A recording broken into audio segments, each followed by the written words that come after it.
lineup for the visiting Peninsula Oilers. Batting first, number 22, the shortstop, Skylar Messenger. Batting second, number 7, the left fielder, Camden Vasquez. Batting third, number 29, the first baseman, Jaden Finn. Batting fourth, number 12, the third baseman, Bobby Goodlow. Batting fifth, number 28, the right fielder, Damon Keith. Batting sixth, number 21, the catcher, Giancarlo Servin. Batting seventh, number 17, the designated hitter, Calvin Ferris. Batting eighth, number 3, the center fielder, Paul Stephenson. Batting ninth, number 13, the second baseman, Victor Carlino. The starting pitcher for the Oilers, number 11, Jonathan Carlos. The Oilers head coach, Kyle Brown. The Oilers assistant coaches, Rolando Sanchez, Ryan Doran, and Larry McCann.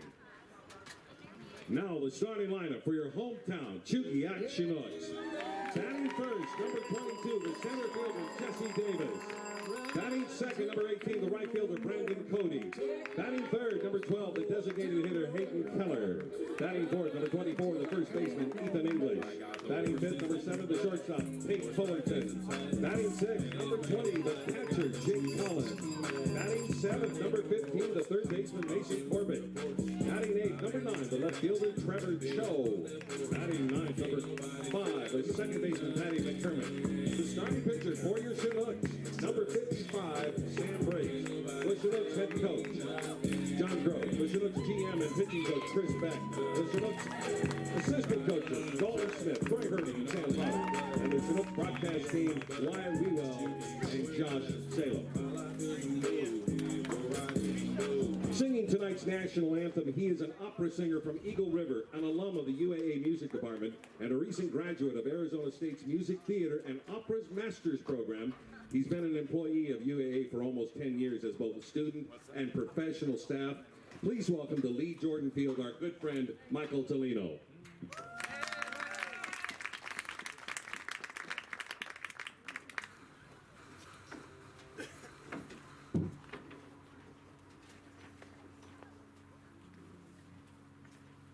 Oh, say, can you see by the dawn's early light what so proudly we hailed at the twilight's last gleaming, whose broad stripes and bright stars through the perilous fight o'er the ramparts we watched were so gallantly streaming, and the rockets' red glare, the bombs bursting in air, gave proof through the night that our flag was still there.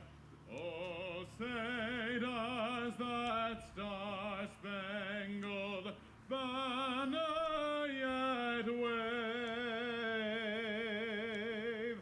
o'er the land of the free and the home of the brave?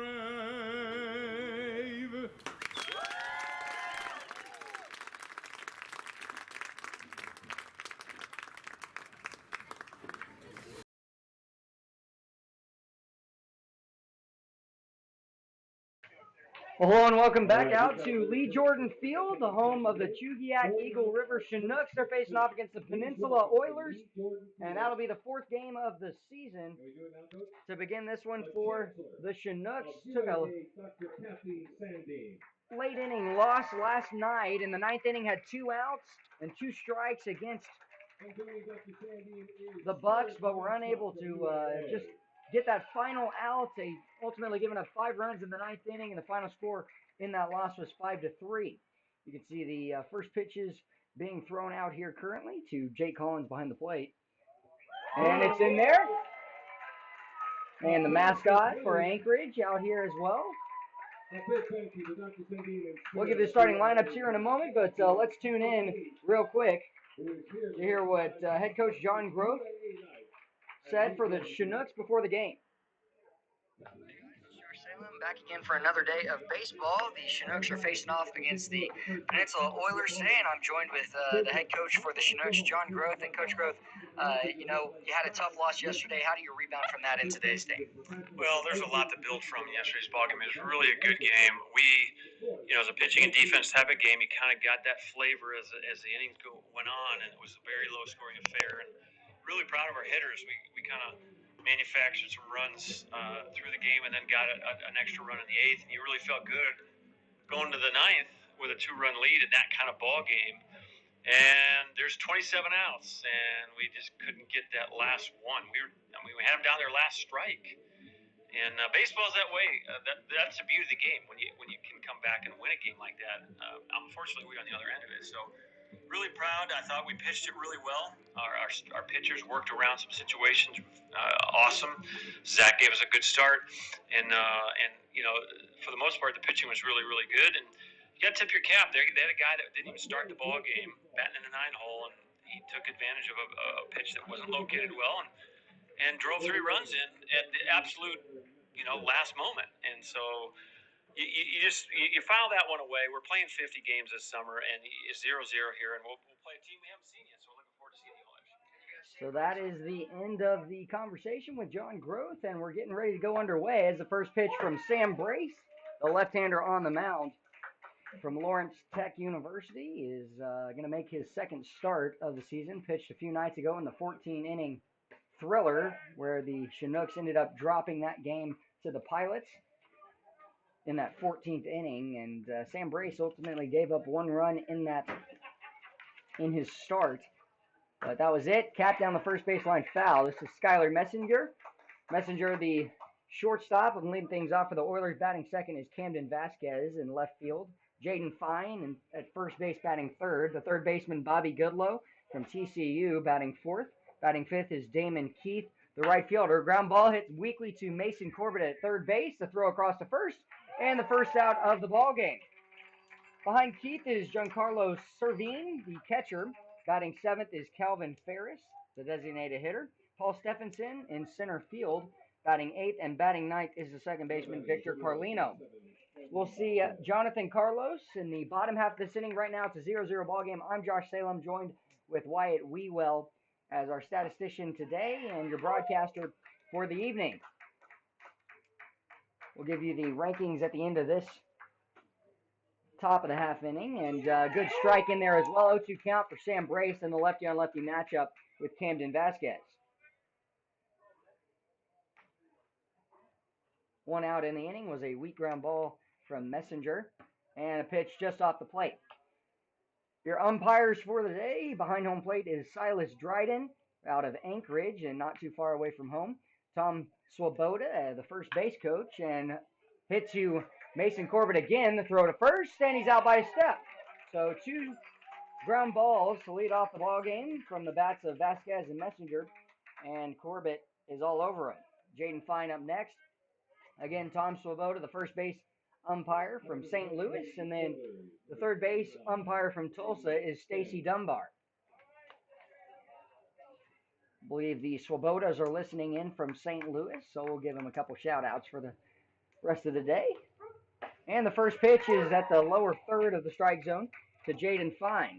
Fine is still looking for his first hit in 15 at-bats. Has scored a run and had 1 walk. Cap to the right side, fielded by Patty McCormick. And easy throw over to first base. 3 up, 3 down on 3 ground balls for the Oilers. We'll be back in a moment and give you the starting lineups for your Chugiak Eagle River Chinooks.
Back for the bottom of the first inning, it was 3 straight ground balls off the bat of Messenger, Vasquez, and Fine to lead off the top of the inning against Sam Brace, who has gone 3 up, 3 down in that inning. Jonathan Carlos making the start for the Oilers here in this game on the road, as the Oilers have been up here for a few days, facing off against a couple teams. They just last night they lost to the Pilots 4-2. Had the 2-0 lead, but fell into some walks trouble. And as you can see on the screen, there are your standings. It's the Anchorage Bucks at 4-1 after picking up their 4th win last night, and that come from behind 5-3 victory against the Chinooks. The Anchorage Glacier Pilots are 3-1, just a half game behind the Bucks. Chugiak Chinooks are 1-2, and in the middle of that 5-game teams, 2 games behind, and then the Peninsula Oilers are 1-3, as well as the Matsu Miners. Both teams, the Matsu Miners facing off tonight against the Pilots, so they're trying to pick up a 2nd win before they come here tomorrow. And the Chinooks would like to start a 2-game win streak and end their 2-game losing streak before on Wednesday heading to the Oilers for 6 games in 5 days. Starting lineup for the Chinooks is Jess Davis getting ready to lead things off as the center fielder. Brandon Cody batting second at right field. The designated hitter Hayden Keller batting third. Ethan English, the first baseman, batting fourth. Pate Fullerton, the shortstop, batting fifth. Jake Collins behind him behind the plate. Mason Corbett got the first 2 outs in the top of the first inning. He's at third base. Trevor Cho batting 8th in left field. And the 9-hole is the second baseman, Patty McCormick, who retired the 3rd and final out of that first inning. Again, Jonathan Carlos on the mound. Hometown of Victorville, California. And in fact, 14 players on this Oilers team are from California as their hometown. He's in his freshman year at Long Beach State University. Only player on the team from one of 3 players from Long Beach State. Victor Carlino as well as in the lineup as the 9-hole today. And then another pitcher, Brian Merkin. First pitch to Jess Davis is off the end of the plate for strike 1.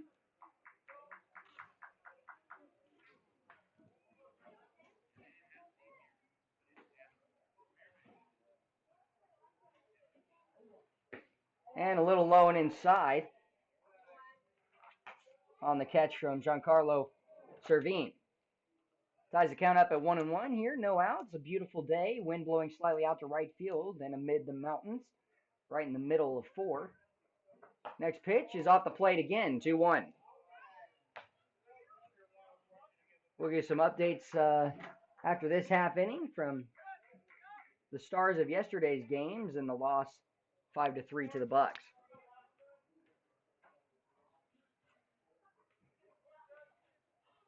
Jess Davis, a 308 hitter so far. He's going to foul that one up and out of play.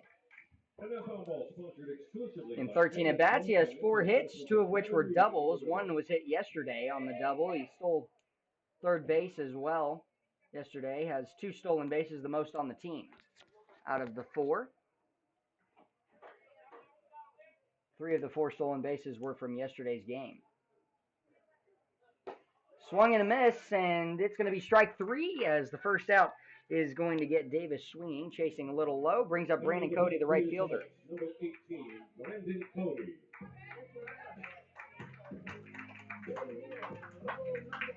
Brandon Cody has been in those 1 and 2 spots for every single game so far this summer. Had 15 at-bats, 3 hits in those 15, as well as 2 runs scored. He'll take strike 1 at the lower third. Third base coach and head coach for the Chinooks is John Groth, and the first base coach, Dalton Smith, the assistant coach. Next pitch from Carlos is going to draw a chase swing from Cody. He'll have to regroup. It's an 0-2 count.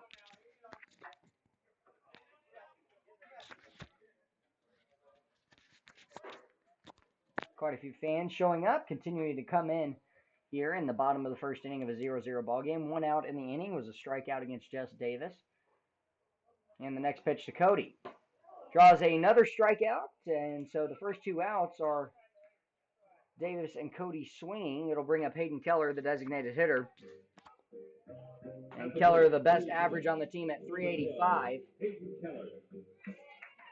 Behind him is Ethan English, the first baseman. Didn't play in yesterday's game, but he'll give Daniel Freeman the break, who has reached base in all 3 games so far that he's played in. English the same, only reaching in the 2 games he's played in.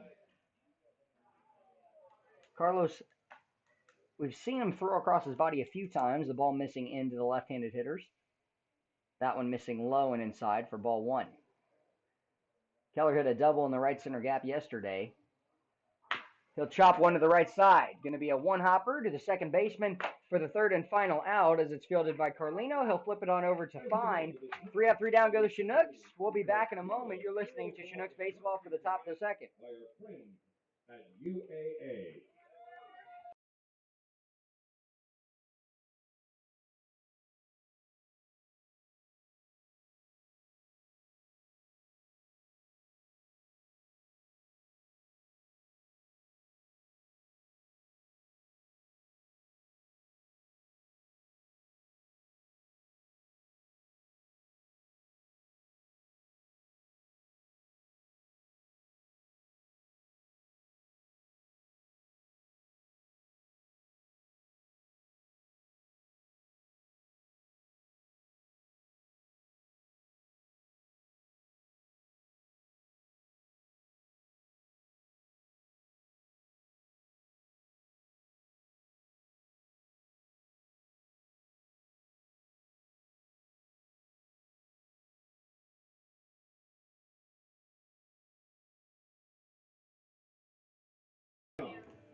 Six straight outs for the 2 teams combined in the first, and we're in the second now. It's a 0-0 ball game. Sam Brace and the defense for the Chinooks back out to try and get the next 3 batters out. It's Bobby Goodlow from TCU, the third baseman, Damon Keith, the right fielder, and then Giancarlo Servine, the catcher.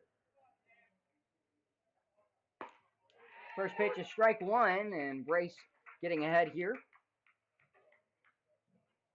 Keith from Cal Baptist, as well as Servine, is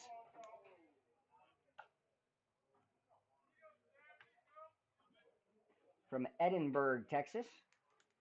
Plays at Texas A&M Kingsville. First ball thrown off the plate, and a second just misses. Got to give a shout out to my grandma, Beth Salem, and my mother, Lori Salem, listening in Dumas, Texas. And a ground ball hit to the left side, fielded by Pate.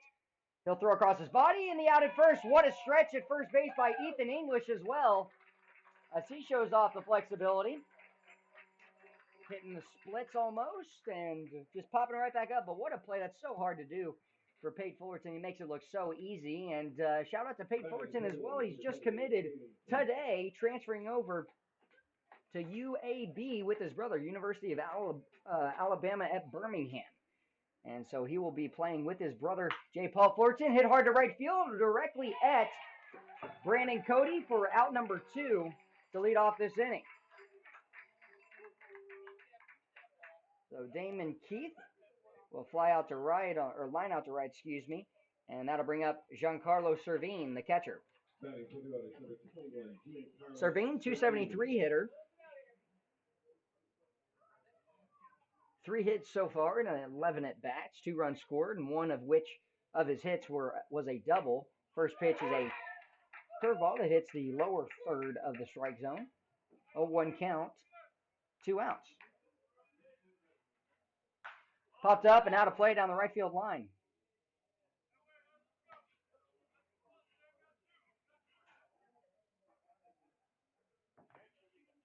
Way ahead, Brace, trying to get one more strikeout here, or his first strikeout, but one more out, make one more pitch. First ball is up and away, and a good miss pitch.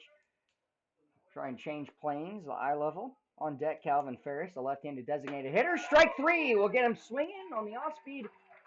So Sam Brace has retired the first 6 batters. We're going to the bottom of the second inning, and the Chinooks will have up Ethan English, Pate Fullerton, and Jake Collins, the 4-5-6 hitters. When we come back, you're listening to Chinooks Baseball.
Back for the bottom of the second inning. Sam Brace picking up his first strikeout to end the last inning. That was against Giancarlo Servine, and he has done a great job retiring the first 6 outs, and Jonathan Carlos was right behind him as well, as he picked up 3 straight outs in the first with 2 Ks to lead off the game. Ethan English, the first baseman, we saw a nice stretch from him for the first out of the last inning, the top of this inning, and now Ethan English is up to hit here. Pate Fullerton, the shortstop, batting second in this inning, and Jake Collins would be up third as the catcher for the Chinooks.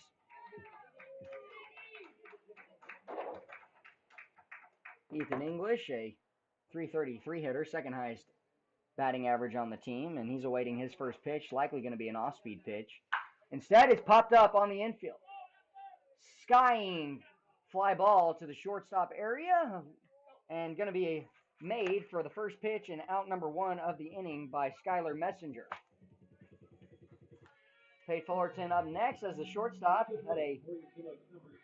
Scored a late inning run yesterday against the Bucks, and that was in the 9th, but the Chinooks just couldn't hold on and come back and win it on his leadoff double in that 9th inning. First pitch here is off the plate for ball 1.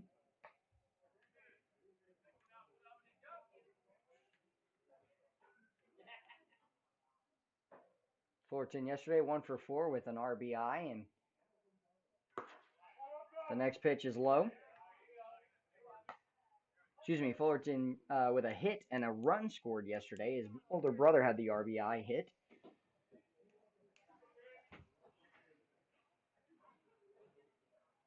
The 2-0 pitch. Chopped down the first base line. Foul out of the reach of Dalton Smith, the assistant coach for the Chinooks. Give you some other guys from the game yesterday. 3 guys with doubles yesterday. It was Jess Davis, Hayden Keller, and Pate Fullerton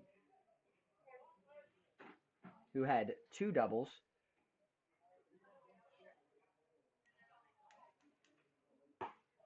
His second double of the season, as was Jess Davis's. Hayden Keller also picked up his 4th RBI and went 2 for 4 in the ball game, as did Jess Davis, 2 for 4 with a run scored. And the pitch off the plate, full count. 2 strikeouts already for Carlos, and he's trying to get Pate here. Pate trying to produce the first base runner of either team for the day. Fullerton calling time. Carlos going to step off, regroup with himself, trying to work quickly.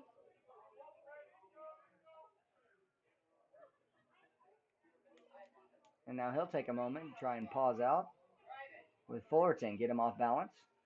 The 3-2 pitch, payoff pitch ensuing. Deep breath from Carlos and the delivery. And it's off the plate, ball 4. So that'll be the first base runner of the ball game as it just misses. Brings up Jake Collins, the catcher. Collins has only played in 1 game so far this season. Has had 4 at-bats and still looking for his first hit. He was robbed of a base hit. Hit a laser to second base that doubled up a guy on first in that ball game as well. High leg kick. First pitch is low and away. Ball 1. Fullerton, as a middle infielder, has speed, and if he gets a good jump, might be able to make it here. Servine behind the plate. Not going there, and that'll be an off-speed pitch that falls in for strike 1. Little sidearm action from Carlos. Had a full count walk that put Pate Fullerton on first base.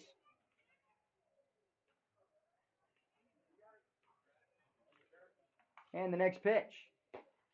Low and away, ball 2.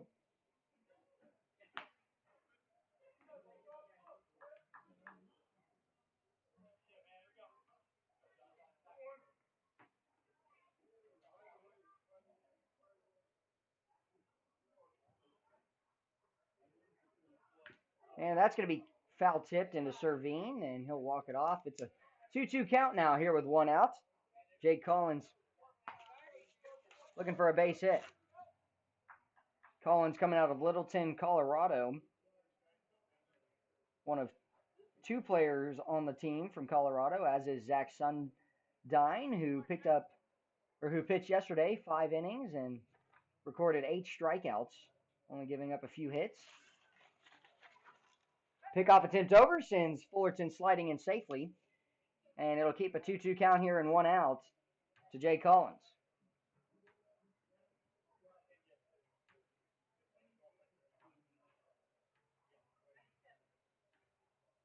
Another pickoff attempt.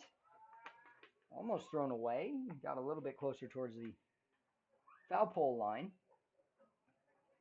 Collins out of Minot State University.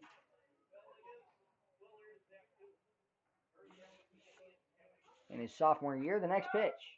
And a hit and run as Fullerton will have to retreat back to first base. It was fouled back. Mason Corbett over to retrieve the foul ball.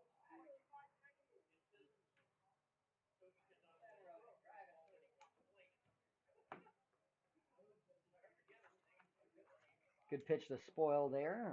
Located well at the lower third of the strike zone. May have been a little low, but don't want to take any chances. Collins just fouls it directly back. Was trying to push it towards the right side as the second baseman was covering.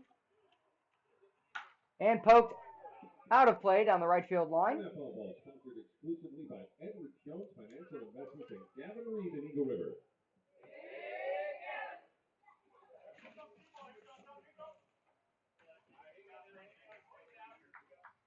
Once again, Pate Fullerton transferring from Jefferson College over to the University of Alabama at Birmingham. And so now 4 players on the team for the Chinooks from there. And strike 3 will getting Chasen on the curveball. 3rd strikeout recorded for Carlos, and he's looking pretty good here at Lee Jordan Field through an inning and 2/3. Mason Corbett up next, and Corbett, a 300 hitter so far this season, 3 hits and 10 at bats, 1 run scored. Corbett coming out of Texas A&M University and is a junior there. Hometown of San Antonio, Texas. And a pitch out, as Carlos thought that Fullerton might be running here. He does not, and so a 1-0 count here with 2 outs. Wind is blowing in now a little bit as the flag in left center, just to the right of the base hit. Oh, and that's going to hit Pate Fullerton, and that's going to end the inning, as it was going to be a base hit, and unfortunate luck that goes against the Chinooks to hit him right in the helmet against Pate Fullerton, and gonna have to check on him, make sure he's okay. Hit him right in the back of the helmet, but that'll end the inning, as unfortunately Mason Corbett lines into Pate Fullerton, who was on the move and was right in it. If it got through, likely the Chinooks are taking a lead. Was hit hard, but it'll take a hit away from Corbett and likely a run. We're moving to the 3rd inning. We'll be back in a moment. It's Chinooks baseball, 0-0 ball game.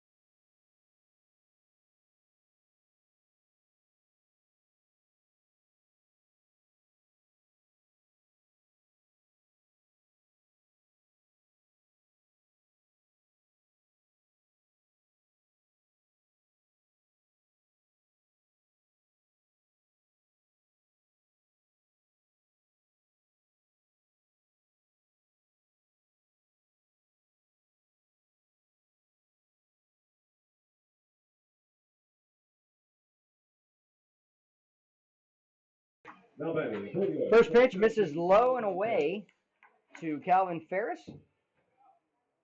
And that'll be a strike at the top of the zone. 1-1 count, no outs here in the 3rd. Just saw the last inning end on a line drive off the bat of Mason Corbett that hit Fullerton and shot down the first base side. Sam Brace over to retrieve it, but it goes foul. That'll be a 1-2 count.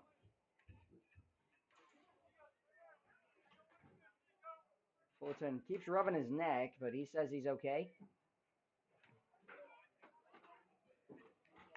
Chinooks have not had much luck here at Lee Jordan Field to start off this season.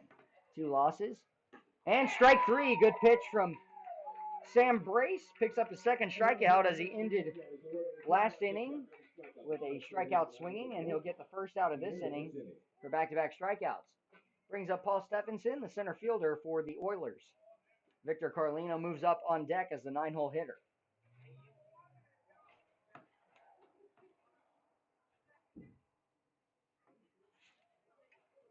And the first pitch is strike 1 in the outer half. Brace last year, during the regular season at Lawrence Tech, pitched a no-hitter, as well as took a team late last year in the summer into a complete game 2-hitter shutout.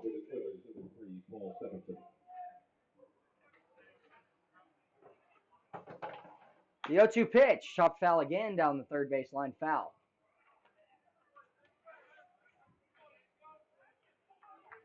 Stephenson swinging away here.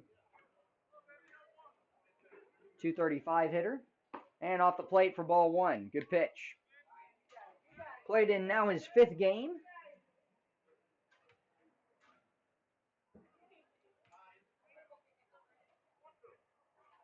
(17 at bats). 4 hits. Ground ball to the left side.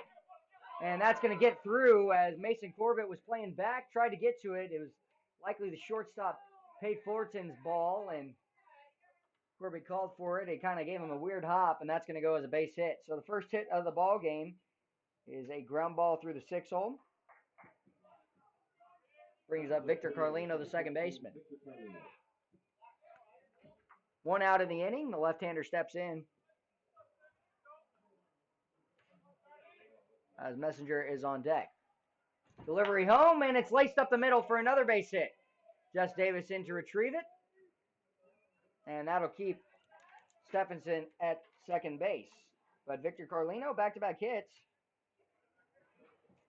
As the wind is picking up here, blowing hard out the left field. Really picking up here. Maybe a 15, 20 mile an hour wind right there. It's Alaska weather for you. You can see the trees in left field moving out hard to left field. And top of the order back up. Ball 1 just missing upstairs. Weather's been a little iffy every day. Oilers are coached by the head coach, Kyle Brown. Next pitch from Sam Brace. Draws a swing and a foul tip into the glove. And just off the glove of Jake Collins behind the plate. Messenger grounded out to shortstop third base in the first inning, and as did Camden Vasquez on deck. Double play in order, and Sam Brace would really support his defense to get him one here. His delivery home, and that'll be strike 2. In and out of the glove of Collins, but a 1-2 count, 1 out. Messenger, a 111 hitter, 2 hits in 19 appearances, And just off the plate, ties the count up at 2-2, 1 out. Trevor Cho playing deep in left field, as is Jess Davis in center and Brandon Cody in right. Mason Corbett at third base, Pate Fullerton at shortstop, Patty McCormick at second, and Ethan English at first base. Kermit takes a couple steps towards second. The delivery home, missing low, full counts. Strikeout to lead off the inning against Calvin Ferris, and then 2 straight hits. Paul Stephenson out at second base, and Victor Carlino out at first.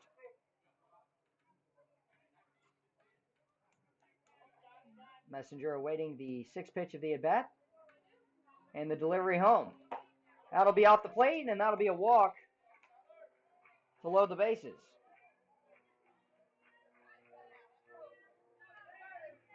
So outs at every base brings up Camden Vasquez, who is the second highest batting average on the team for the Oilers. 429 hitter coming into the ball game, and 14 at bats, has 6 hits, ties the most on the team with Thorpe.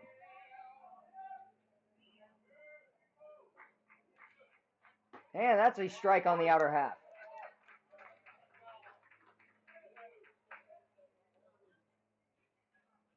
Camden Vasquez out of Gilbert, Arizona in his freshman year at USD.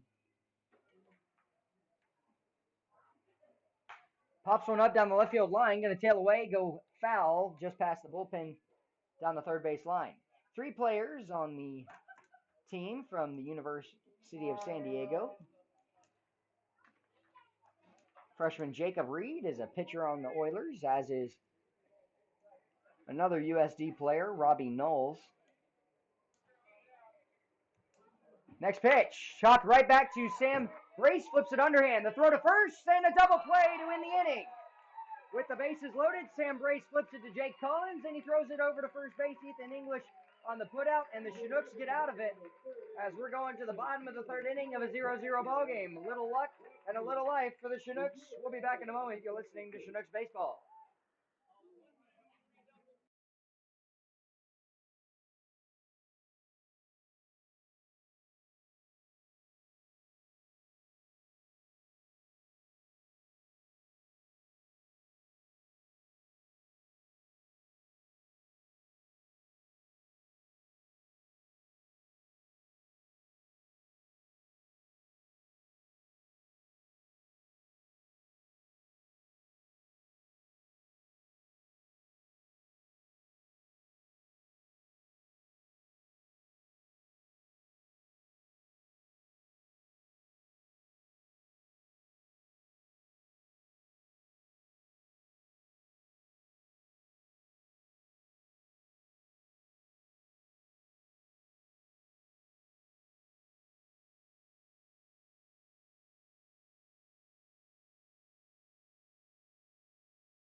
Back for the bottom of the third.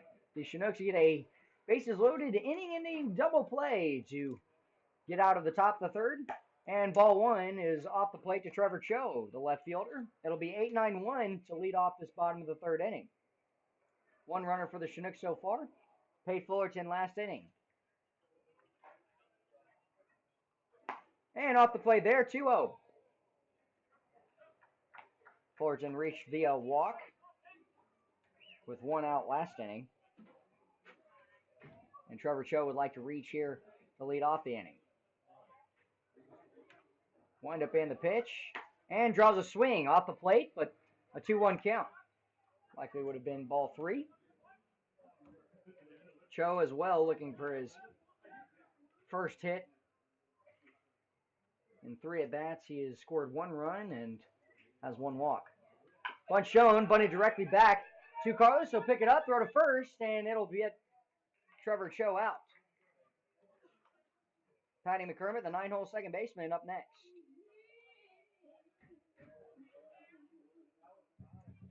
We like the idea from Trevor Cho, but not the count necessarily you'd want to do it on, a 3-1 count, but excuse me, a 2-1 count. But nonetheless, you want to be aggressive, try and get on base to lead off the inning. Patty McCormick, the speedy second baseman, up next as the 9-hole. Catcher sets up outside, the next pitch, and it's a curveball up and in.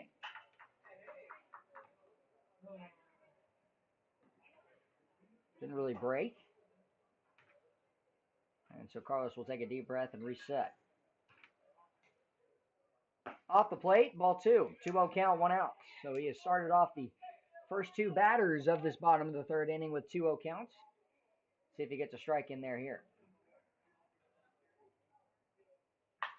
Hit off the end of the bat, shallow center field. Going back as the shortstop. Messenger will make the basket catch for out number 2. So that'll bring up Jess Davis, who struck out swinging in the 1st inning. Brandon Cody on deck as well, struck out for the 2nd out of the 1st.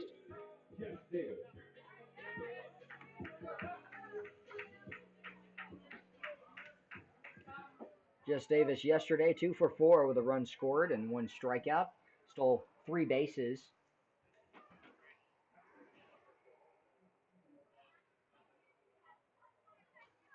Bunt shown there, ball 1 low.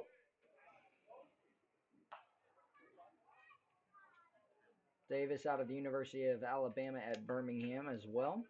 One of 4 players on the team.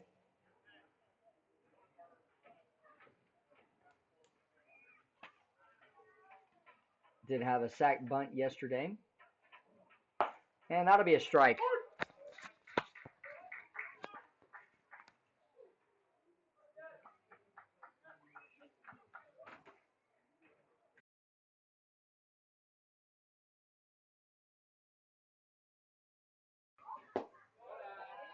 Missing low, and so that'll be a 2-1 count, 2 outs.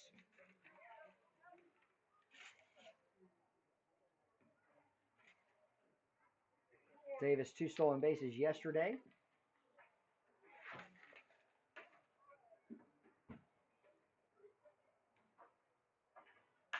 And hit off the end of the bat again, tailing away into left field, and the left fielder is on it for the 3rd and final out. It'll be caught by Camden Vasquez. We're moving to the top of the 4th. 3 full innings are done with as the Chinooks send their defense back out, and Sam Brace on the mound.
And we're back as Jaden Fine is up next to lead off this 4th inning.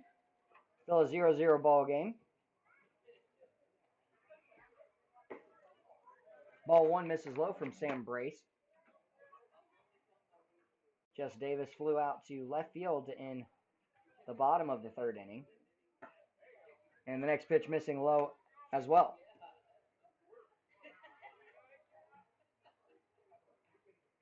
Chinooks still do not have a hit, but Sam Brace falling behind here, 3-0 count. Last inning ran into a little bit of trouble, gave up 1 walk and a few hits. Load the bases, and he'll walk 1 here to lead off the inning. Ball 4 to Jaden Fine on 4 pitches.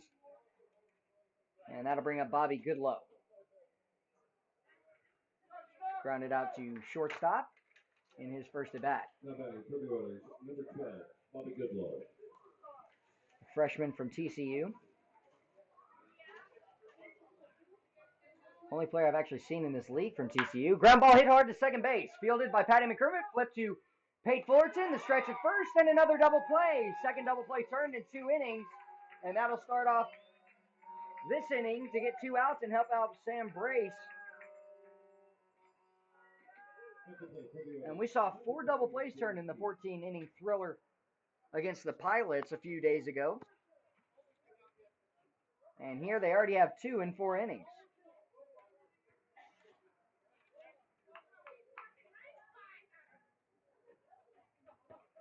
First pitch here to Damon Keith, who flew out to or lined out to right field in his first at bat, is ball 1 inside and low.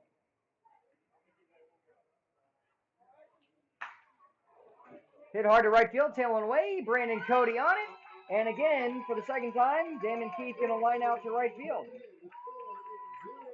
0-0. When we come back, the bottom of the 4th, it'll be the 2, 3, 4 hole hitters, Brandon Cody, Hayden Keller, and Ethan English, as the right fielder, designated hitter, and first baseman consecutively for the Chinooks. When we're coming back, you're listening to Chinooks Baseball.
Brandon Cody to lead off the bottom of the 4th inning. A 0-0 ball game. Chinooks looking for their first hit.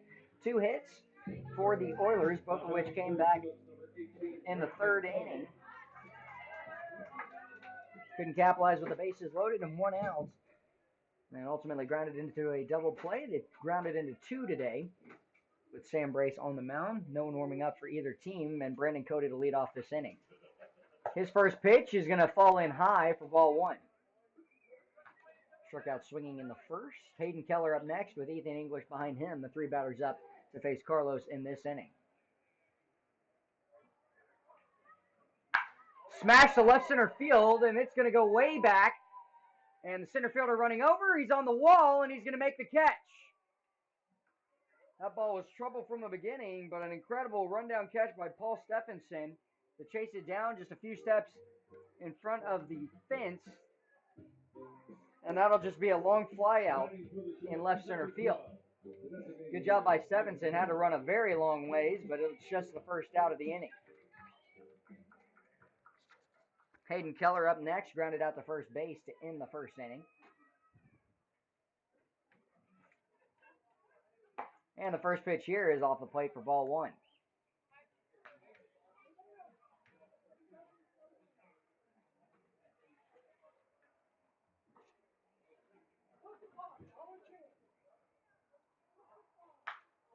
Catcher set up inside. It's shanked foul for a 1-1 count. Keller again, the highest batting average on the team. Had a big day yesterday. Found a hit in 2 of the 3 games that he's played in previously, and now the 4th. And that's a curveball that falls in. Might have hit the top of the strike zone.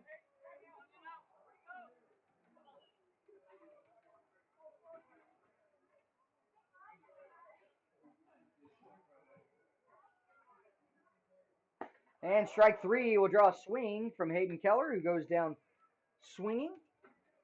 Only his 2nd strikeout of the season so far. And that brings up Ethan English, who flew out to the shortstop in the 1st on his first pitch.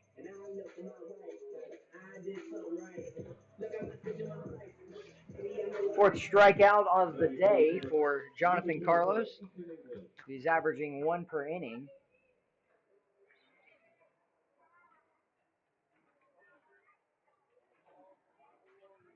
He's going to start the at-bat off to Ethan English with a curveball that hits the lower third of the strike zone.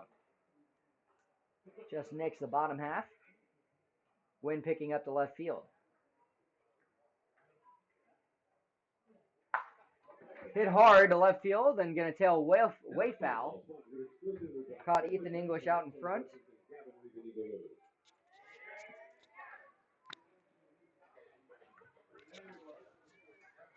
Five players coming into the game in the 300s of average for the Chinooks. A couple of dummy shakes from the pitcher Jonathan Carlos. Still hasn't found his pitch, and time granted to Ethan English with the 0-2 count. He'll step out, regroup, adjust his batting gloves, and get ready to go again.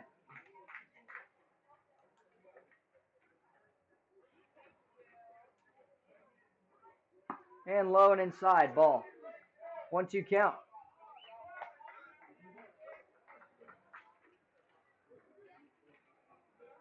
Tough pitch to lay off of, but all the same, it was a ball and a 1-2 count awaiting to the next pitch. And that's going to bounce away. Ethan English hustling down to first base. Going to be a tough play, and it's thrown up the line. Ethan English is going to move up to second base on the errant throw by the catcher, Servine. So all the same with 2 outs, it brings up Pate Fullerton and a runner on second base. First baseman fine, did everything he could, but it was going to be a tough play anyways. The ball bounced away from Servine up the third base line. He spin moved, threw it up to first base, and it was going to be very difficult. Not many catchers can make that. And now a visit with one of the assistant coaches, as well as Servine, just to check on Carlos, make sure they're on the same page with a runner on second base, Ethan English. Farthest a Chinook has gone so far today. Jake Collins moves up on deck. Pate Fullerton in the left-hander's batter's box, ready to go again. Fullerton walked in his first at-bat back in the 2nd inning. So Ethan English will reach on the drop third strike errant throw.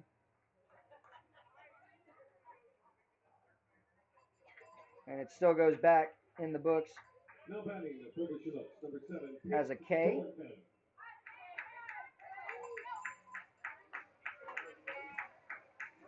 So now the 5th strikeout, 2nd in the inning. And the Chinooks knocking on the door. See if Pate Fullerton can rip one up the middle. And the first pitch is fouled back for ball 1. Jake Collins, the catcher, hustling over to retrieve it. Showing off the hustle.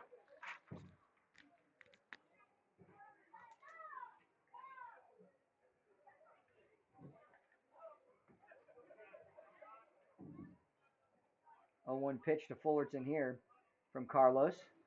Is going to miss low. 1-1 count. Ethan English, pretty good lead out at second base. A base hit might score him. You know that John Groth is very aggressive. He likes to wave around hitters. Yesterday we saw 2 runners get thrown out at third and home. But the Chinooks would like to take the lead here and receive their first hit. Fullerton taking, and it's a strike on the outside part of the plate. Haven't seen that one called today, but might be widening up a little bit. 1-2 count, 2 outs.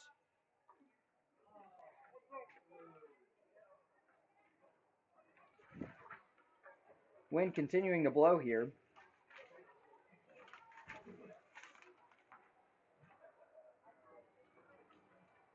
And the pitch is laced foul right to the third base dugout.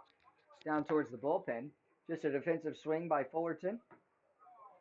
Fullerton, one of two brothers on this team, and there's actually two sets of brothers. The two pitchers, Corbin Barker and Michael Barker, on the team for the Chinooks as well. So two position players and two pitchers. A brother is making the track down to Alaska for the summer as roommates. And again, Carlos will step off and regroup. Says my bad, wants to get some more signs from Servine. 1-2 count, he's way ahead. Catcher sets up inside. And the pitch. And too far in. On the fastball, it ties the count at 2-2.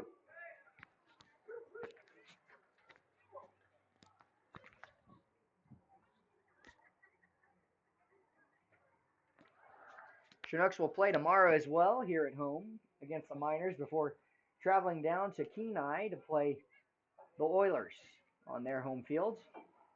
Chopped up the middle. A great play by Carlos. He'll flip it to first and catch Fullerton out by a step. So with that, Ethan English reaches by the 2-out error, but the Chinooks unable to capitalize on it. Fullerton out on the ground out to the pitcher. We're moving back to the top of the fifth inning with Sam Brace and the defense coming back out. You're listening to Chinooks Baseball.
Well, we are back for the top of the fifth. We're going to have to pause here for a moment as all of the pitching staff and a few players on the bench had to go out and fix the windscreen that goes all the way around the field.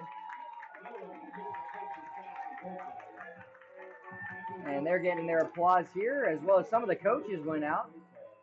Troy Hervey and Sam Potter getting high fives from the pitching coach, Chris Beck, when they come into the dugout.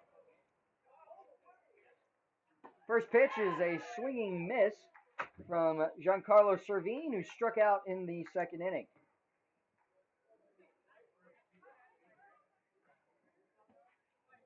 And the next pitch ties the count at 1-1. Currently in the fifth, the 0-0 ball game. Josh Salem here with the Chinooks radio. And you're listening to our live stream broadcast. Another hard swing and a miss on the curveball.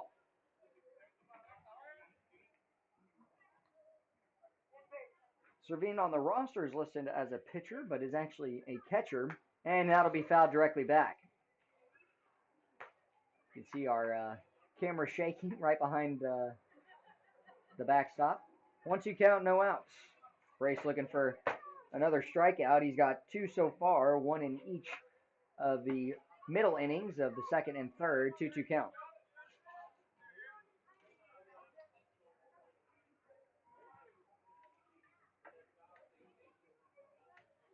And a ground ball hits to Mason Corbett, stays down on it. The throw to first, and he's out.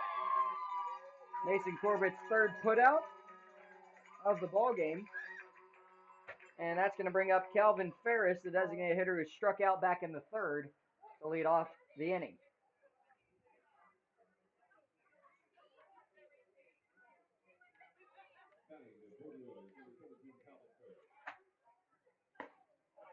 Pitch just missing off the plate.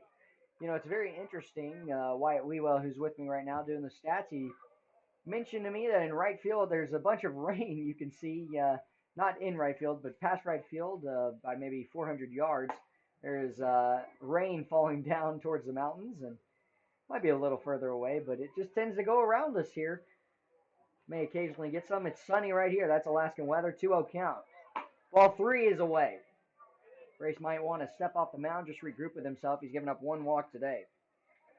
I was back in the second inning, I believe. Third inning. 2 walks, excuse me, in the third and the fourth. 2 hits as well. And that's a pitch at the lower third, called for a ball. So ball 4.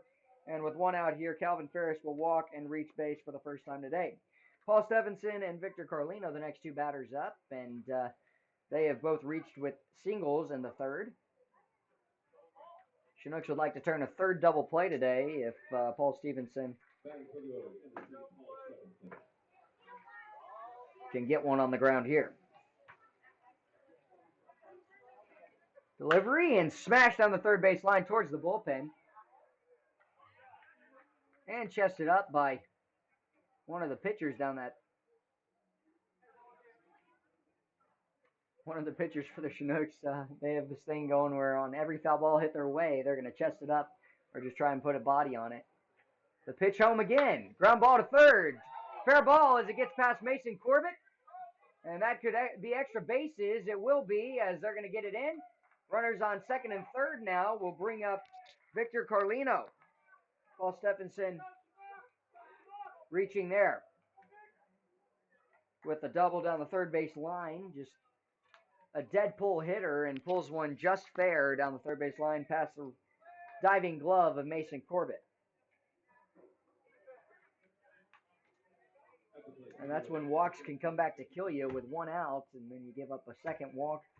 Now, Victor Carlino up next. First extra base hit we've seen. Mason Corbett and Ethan English playing in. Ground ball to Ethan English. There's going to be a play at the plate. The tag is laid down and he's out. Great play by Ethan English. And so we've still got a 0-0 ball game as he guns out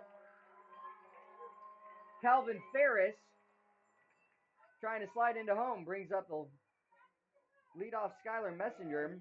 And Victor Carlino reaches with the fielder's choice.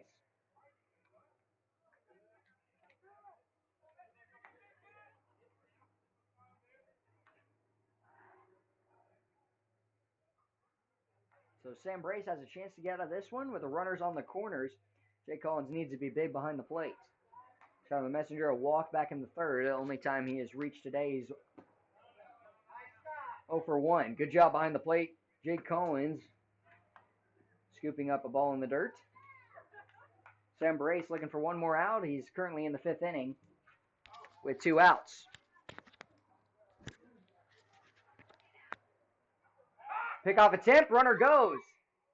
Not going to give it up, and the runner will have a stolen base on the pickoff attempt. Nothing hurt as you're trying to get the runner here, but you do move the runner up safely, and it was a good job by Paul Stephenson at third base, just taking some easy steps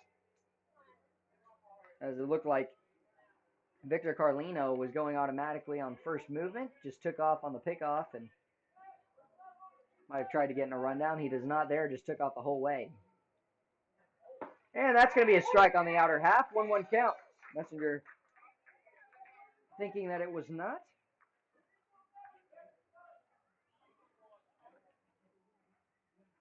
Skylar, a sophomore at Kansas University out of Nowat, Colorado. And the next pitch is strike 2 on the outer half. 1-2 count, 1 out. Patty McCormick backing up Jake Collins. And Chinooks would like to get 1 more strike here from Sam Brace. He's got 2 strikeouts. Looking for 1 more out here. The delivery home is fouled out of play down the right field line. Good defensive swing by Messenger. Was a little late on it and just pokes it out of play. Third time around for Skylar Messenger as a shortstop, looking to produce the first run for the Oilers. Might even get 2 if he can produce a base hit.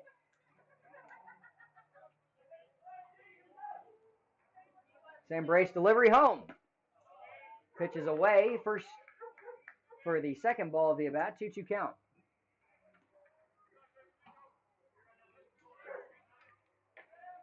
Brace might try and go curveball here. Try and work a curveball in the inner half. We've seen the righties roll over it a few times. The delivery, curveball, but he kind of has some arm, lets his arm go late, or early, excuse me, and just sidearms it away in the left-hander's batter's box. You do have first base open, but you don't want to really face the two-hole Camden Vasquez. He is 0 for 2 today, but he's one of the best hitters on the team for the Oilers statistically. 429 coming into the game. The next pitch popped up on the field, and it's going to tail away. Brandon Cody's underneath it in right field, and he'll make the catch. So the Oilers will strand 2 more runners, and the pitchers will run back out to try and fix the banners in right field. We'll be back in a moment. Chinooks baseball, you're listening to it as we go to the bottom of the 5th inning, a 0-0 ball game.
Well, the pitchers retreat back again to the bullpen as they were trying to fix some of the banners that came out, get some zip ties into them, and the wind, we had that big wind burst in the 3rd inning, and everybody felt it. Right-hander warming up in the bullpen for the Oilers currently.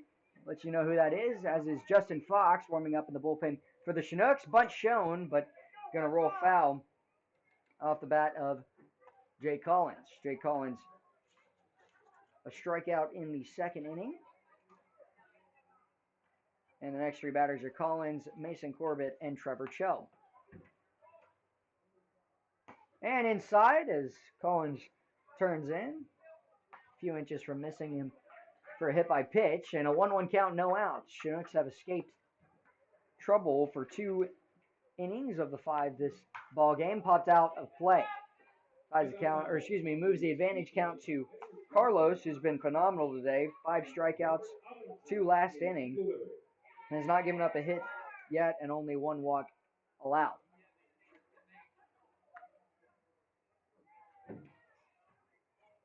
Deep breath from Carlos. The next pitch. Chopped on the 2-hopper down the line. Good scoop by the 3rd baseman. The throw is going to be picked. Instead, it's underneath his glove, and the Chinooks will have a runner on second base to lead off this inning. A tough play for the 3rd baseman, Bobby Goodlow, as he scooped it. He picked it out of the turf on the 1-hopper instead of coming and get it, and he threw it just short of the 1st baseman, Jaden Fine. That moves Jake Collins over to second base, and Trevor Cho as well as Patty McCormick move into on deck and in the hole as Mason Corbett's up next, lined out to second base in the stat book, but we know what really happened in the 2nd. He hit a line drive right into Pate Fullerton's helmet that if it had gotten through, the Chinooks would be leading 1-0 currently. 2nd error allowed by the Oilers today. Pickoff attempt over, and sliding in safely is Jake Collins, as the shortstop covering is Skylar Messenger. So Jake Collins reaches on the error from the third baseman. And a runner on second base as the potential go ahead. Bunt shown, pulled back, ball one. Off the plate, Mason Corbett with speed. He'll look down and get some signs from Coach Groth.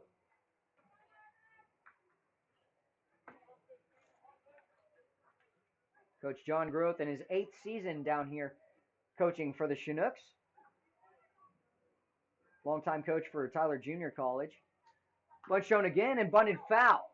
Was a low pitch, might have been ball two, but ties the count up at 1-1. Corbett trying to move over the runner.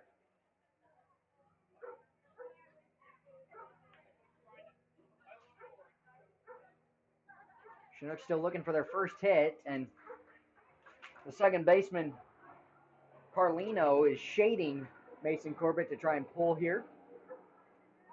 There's our flyover, and an inside move as Carlos will clear the back of the rubber, picks up his leg, and just clears the back of the rubber. Might have got his right foot cleat stuck, and that's when pitchers can balk sometimes because they're not used to the mound trying to turn it.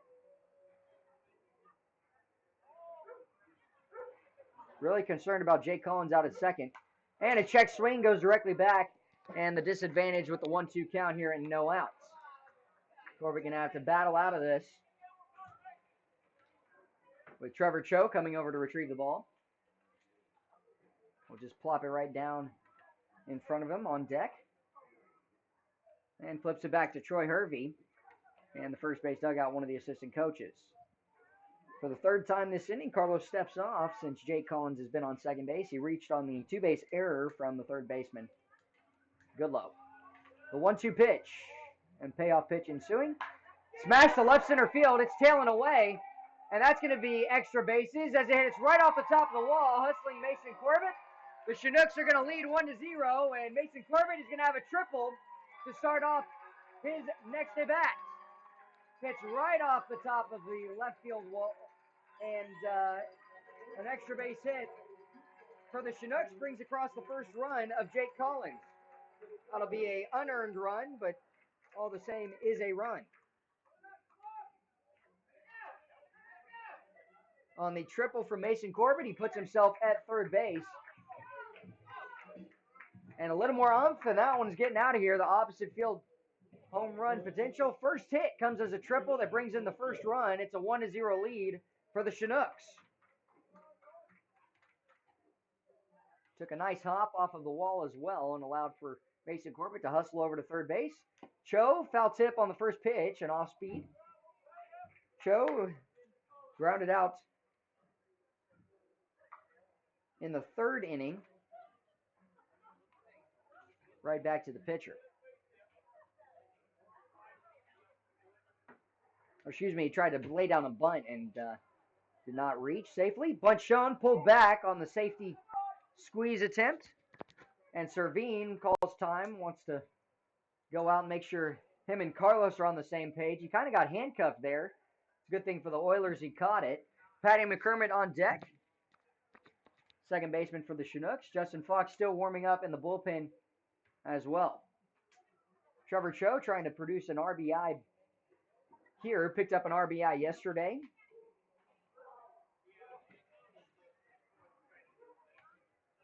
And in yesterday's game as well, he was 0 for 3, but had a run scored, an RBI, and a walk.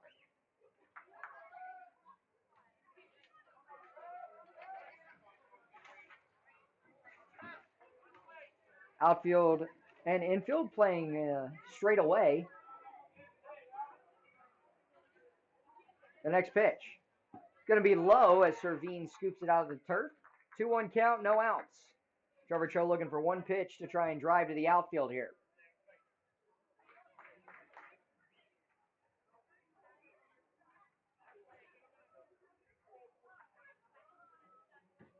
Still no outs in the inning. Mason Corbett a triple off of Jake Collins, who came in to score, who reached by the error. And ball 3 is low and inside. Carlos has only given up one hit, the triple in this inning. off the Texas A&M Aggie.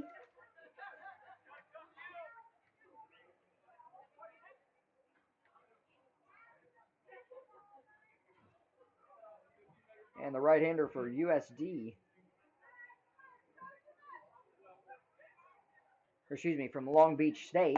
Inside, ball 4. So the inning will continue with a walk and still no outs in the inning. Runners on first and third brings up Patty McCormick. Well, Patty McCormick has a lot of speed, and that's going to bring out the head coach, Kyle Brown, to have a conversation with Jonathan Carlos. We'll see if his day is done.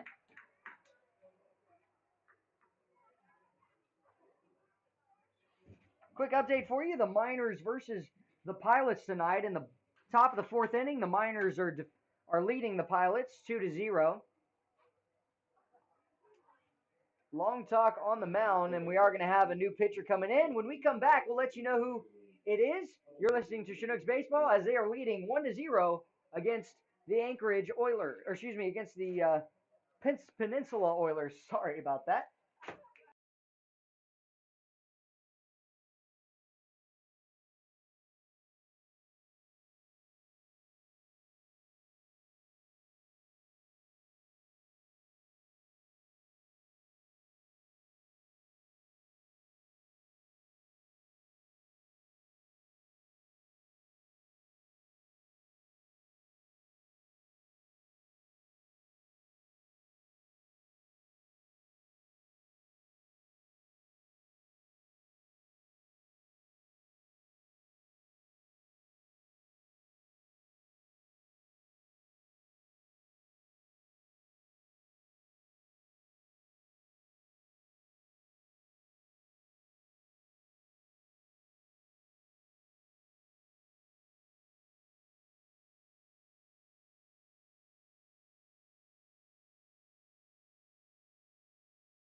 And in to pitch in relief for Jonathan Carlos is Jake Adams, the freshman at Kansas University. Also his teammate on the field is Skylar Messenger, the shortstop. And so these two guys have played a few games together.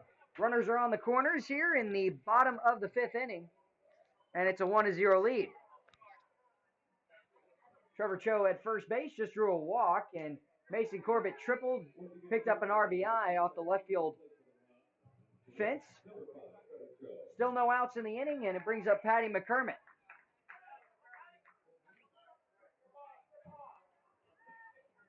Jake Adams in the game, and we saw Jonathan Carlos. If Mason Corbett scores in this inning, he only gives up 2 runs, and one of which is earned, as the leadoff Jake Collins, who led off this inning, came around to score off of the error from the third baseman. Adams has stepped off twice now, and not sure what the confusion is about. Their catcher Servine comes out a few times in front of home plate, trying to reset with the signs, make sure they're on the same page. Middle infield playing up the middle in double play depth, as is the first baseman holding on, Trevor Cho. Adams comes set, the first pitch. going to be low for ball one. Patty McCormick flew out to the shortstop in the third inning for his first at-bat. He's now in his second at-bat, and 3 straight hitters have reached. McCormick still looking for his his second hit. And a bunt towards the first base side. Mason Corbett comes home, and a runner is in on the sac bunt from McCormick. And Patty has been a phenomenal bunter to start off this season. We've seen him lay down a few, but he does a great job there. Brings in a second run and moves up the runner to second base as well, as it was fielded by Adams. Slips it over. So Jonathan Carlos, 5 strikeouts in 5 innings of pitch. 4 full innings of pitching. And 1 hit given up, which was the triple in this inning, as well as 2 runs, 1 of which being earned. Chinooks would like to pick up another, as it's Jess Davis, the leadoff hitter. And ball 1 is off the plate from Adams. Right-handed freshman at Kansas, has some pop to his fastball.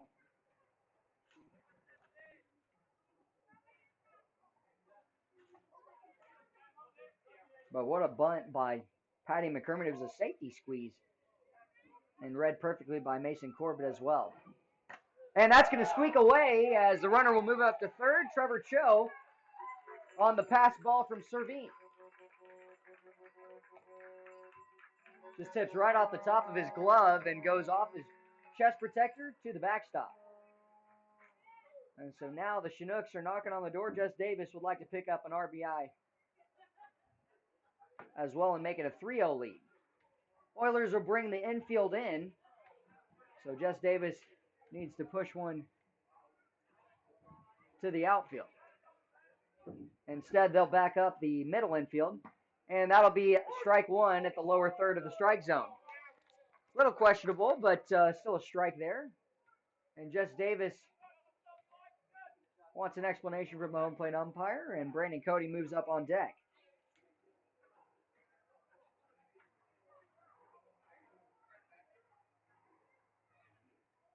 And that's off the plate. 3-1 count, 1 out. Adams falling behind here.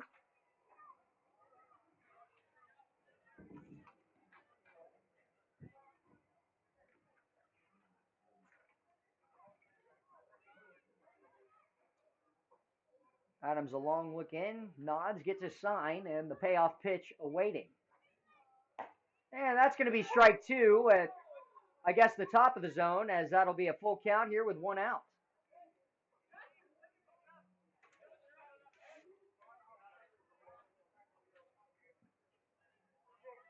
Silas Dryden, the home plate umpire, had a tighter zone to begin the game. He has since then widened, and that's off the plate. Called strike 3.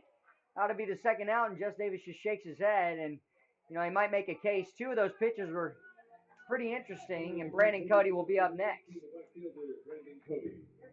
Questionable calls, but Chinooks going to have to deal with it. A 2-0 lead. They'd like to pick up a third run with Trevor Cho 90 feet away.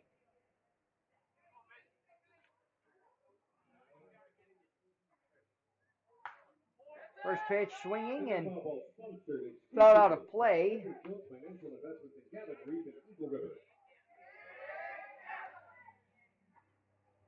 Jess Davis thought it was ball 4, and he took a strike on the outside corner.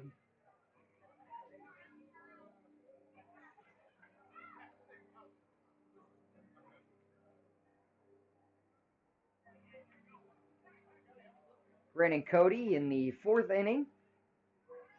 Just last inning, he smashed the ball to left center. It was run down on the track by Stephenson. And in the dirt, good block by the catcher, Servine. Trevor Cho still waiting at third base. Well, Rugnet Odor, the second baseman for the Texas Rangers, stole home in yesterday's game. And, it's not out of the question, but you likely don't do it against a right-hander here. In the dirt, blocked up again by Servine. Kick save by Brandon Cody on the left foot, and it saves it right there for Servine. 2-1 count, 2 outs. Brandon Cody looking for a 2-out RBI base hit.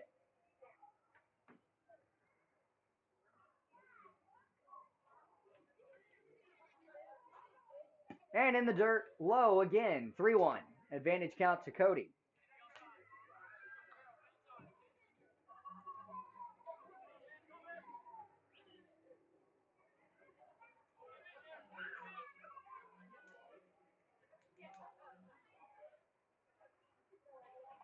The shake, Adams gets his pitch, and the next pitch coming in with the 3-1 count is a swing that's low, full count, 2 outs.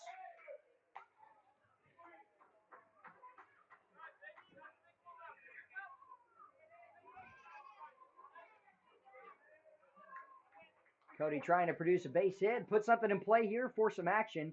Oilers have made 2 errors already today. And that's ball 4.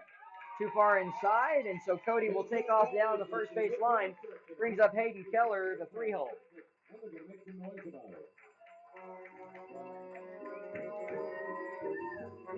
First walk issued by Adams.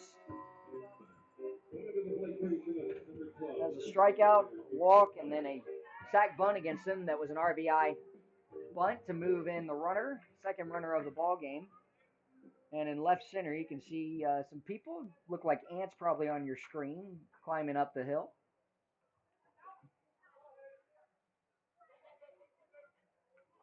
Relatively steep mountain. And the first pitch is low and away. Or called strike on the outside corner. My correction. Little pause call from Silas Dryden, the native of Anchorage, home plate umpire. 0-1 count, 2 outs. Brandon Cody has speed. He's at first base. Not taken off there, and that's off the plate for ball 1.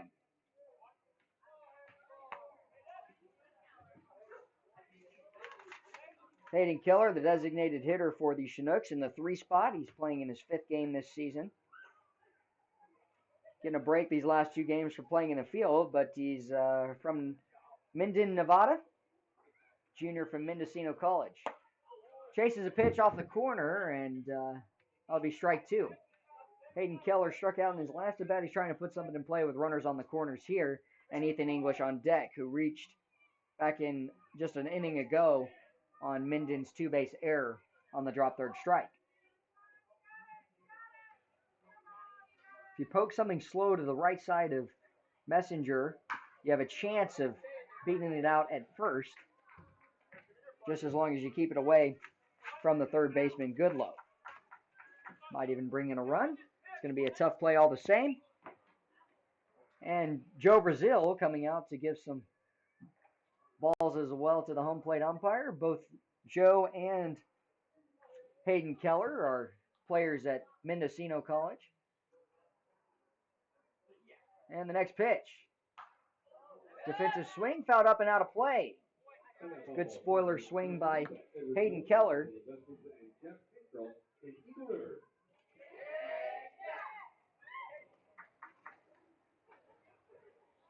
Chinooks a 1-2 record, trying to go exactly at 500 with a win today. They have the lead 2-0 here in the inning. And low, ties the count up at 2s across the board. Trevor Cho at third base, as well as Brandon Cody at first, both reached via walks in this inning. McCormick moved Cho up to second base, and then he moved over to third on the pass ball. Ball tipped off the glove of Servine. Next pitch. Chopped up towards second base. Going to be a tough play to try and beat him out at first, and he's safe at first base. That's a RBI single for Hayden Keller. Just chipped over the pitcher Adams, and a tough play for the second baseman, Victor Carlino, who's tried to quickly transfer it, but instead it brings up Ethan English with runners on first and second and an RBI single for Hayden Keller. That is the 5th RBI and team leading most RBIs on the team for Hayden Keller.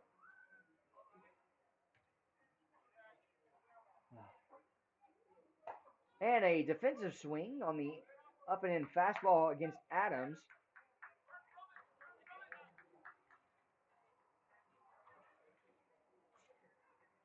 Ethan English up and Pate Fullerton on deck.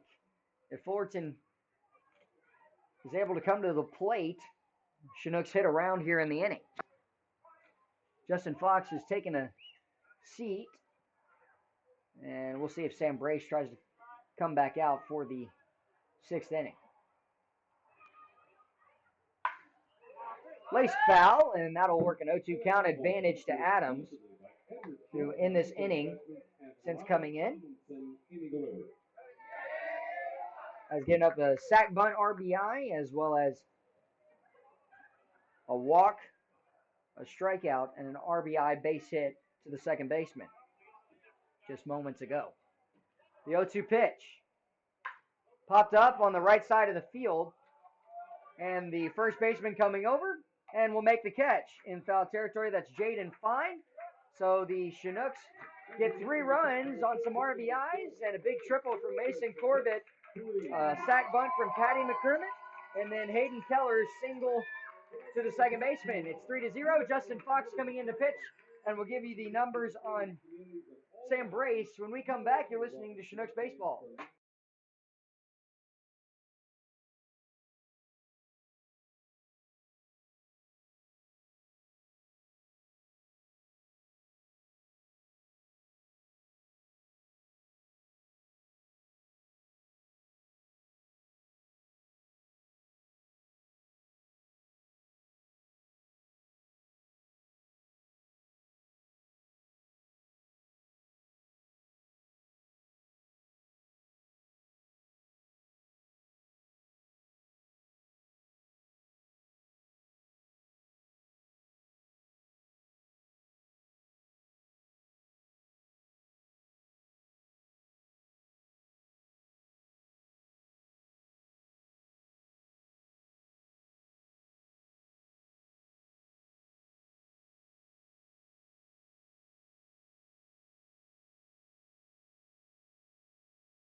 The Miners currently leading the Pilots 2-1 as the Miners will come here tomorrow. Miners trying to pick up their second win as they are 1-3 currently.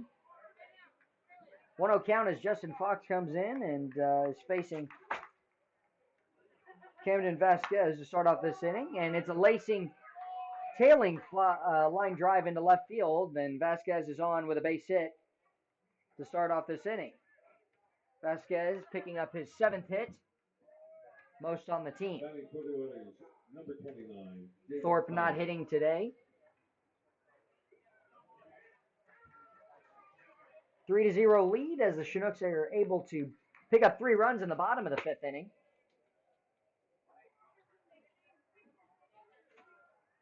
And now here in the 6th, Justin Fox, the attempt over to first base. Chinooks have turned 2 double plays and had some big plays with runners in scoring position that the Oilers have not been able to capitalize on. Missing just low. We've seen a few pitches that have been questionable throughout the game that have been right there. 4 hits for the Oilers, 2 for the Chinooks. Been a lot of walks today that have come in. And laced into left field again. Another base hit. Trevor Cho on it. So back-to-back singles off Justin Fox to lead off this inning. Jaden Fine hitting that one, and he's got his first hit of the ballgame. Bobby Goodlow, the third baseman for the Oilers, up next. Runners on first and second. We'll see if he'll be bunting here. Chinooks have turned 2 double plays today, thus far into the game. They'd like to turn a third and get 1 step closer to getting out of the inning unscathed. Bunt shown and pulled back, and I guess it just missed as it's off the plate.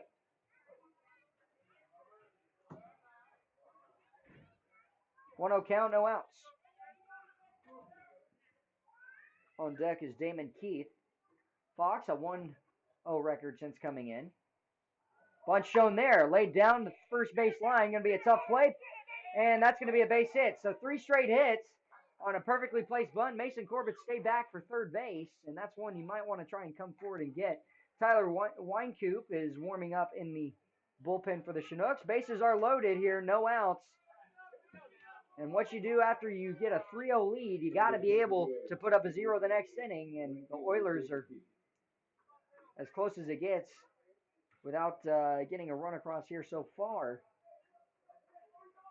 in this inning.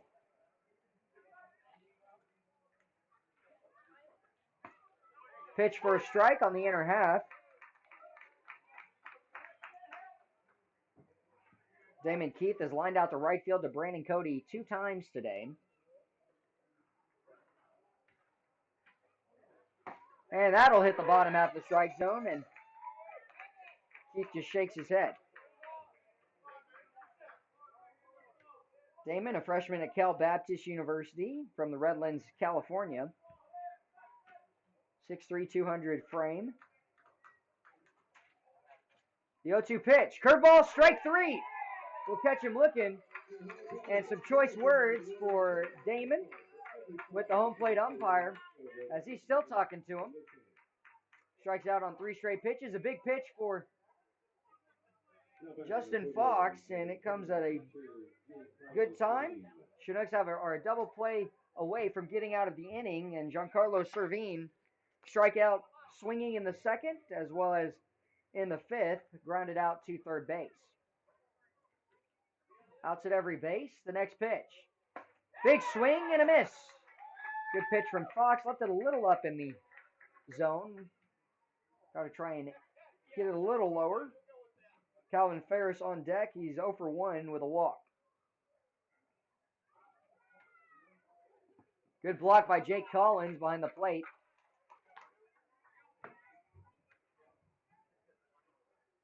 Ethan English and Mason Corbett playing relatively in. Mason Corbett backing up a few steps here. Has outs at every base. Ethan English, we've already seen him earlier. Got an out at home plate on the ground ball hit to him. And an off-speed pitch. Draws a swing from Servine. Fox looking for a big strikeout.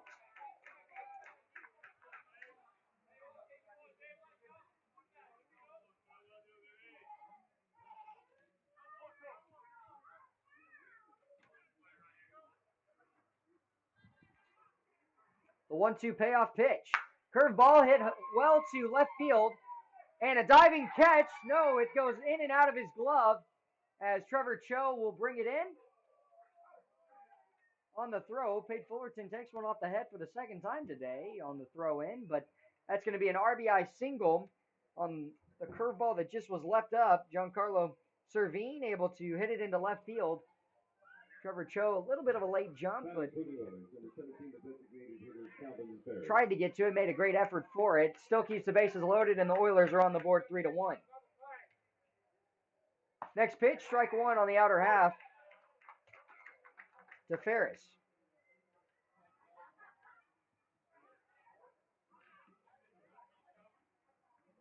Camden Vasquez coming in to score a run. And popped up and tailing way foul and out of play down the left field line. 0-2 count way ahead is Fox.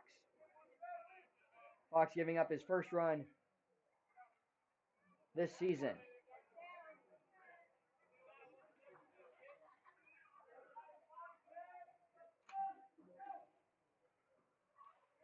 He comes set, and the delivery. Off the plate, good miss. 1-2 count. Ferris was thrown out at home on a ground ball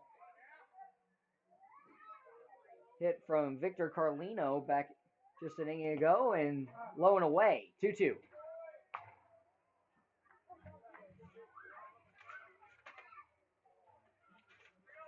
Justin Fox from Bel Air, Texas, in his sophomore year at Trinity University, as is Brian Cardone. Ground ball to the first base line, foul.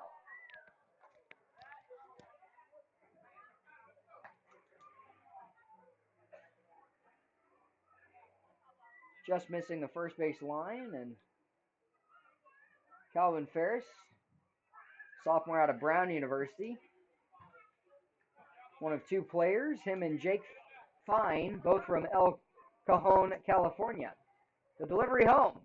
Popped up and going to be fouled directly back behind home plate.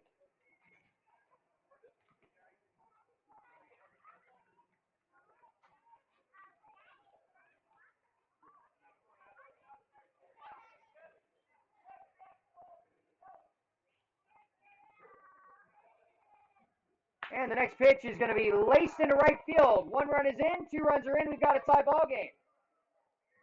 As it is currently 3-3 on the single that ties the ball game up from Calvin Ferris. Looping curveball, just shanked into right field, ties the ball game. And so just like that, after 3 runs in the bottom of the 5th, the Oilers have come to life and tied it up. They've got 8 hits in the ball game to the 2 for the Chinooks. And we'll pause here for a moment as the pitching coach for the Chinooks, Chris Beck, is out for a conversation with Justin Fox. We'll be back in a moment. You're listening to Chinooks Baseball.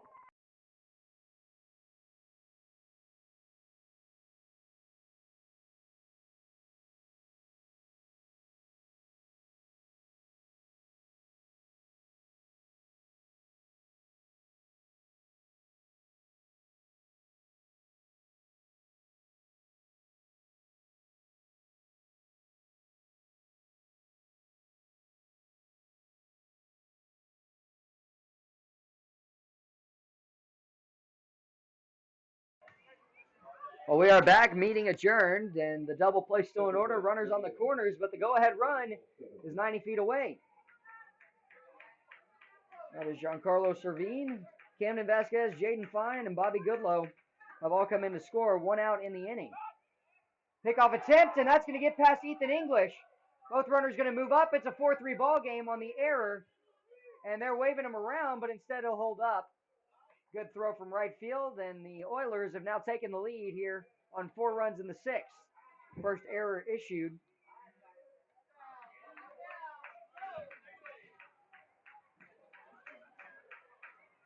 And just a hard inning here that makes it a lead for the Oilers.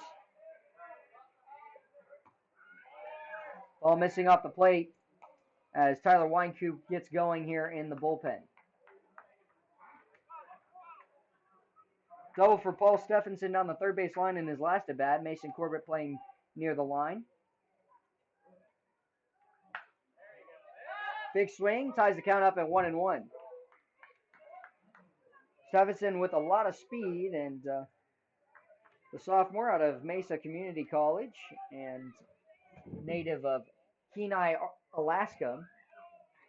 Every team, I believe, has one Alaskan on their team apart from the Chinooks. Jay Collins will turn his back behind home plate, and instead it's Mason Corbett who comes in to make the play for the second out in foul territory.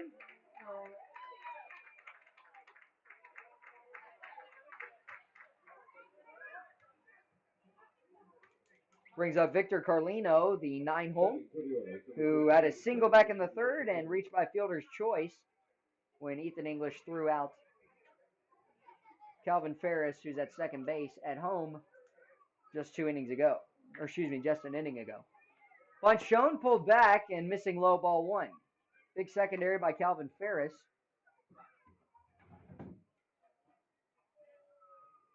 And Chris Beck out here as well. Lefty on lefty matchup, and we have seen the end for Justin Fox as Tyler Weinkoop will come in. A 1-0 count here to face Victor Carlino. We'll be back in a moment. The Chinooks are down 4-3 after giving up 4 runs here in the top of the 6th.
Tyler Weinkoop end to pitch here, and Justin Fox unfortunately gave up 4 runs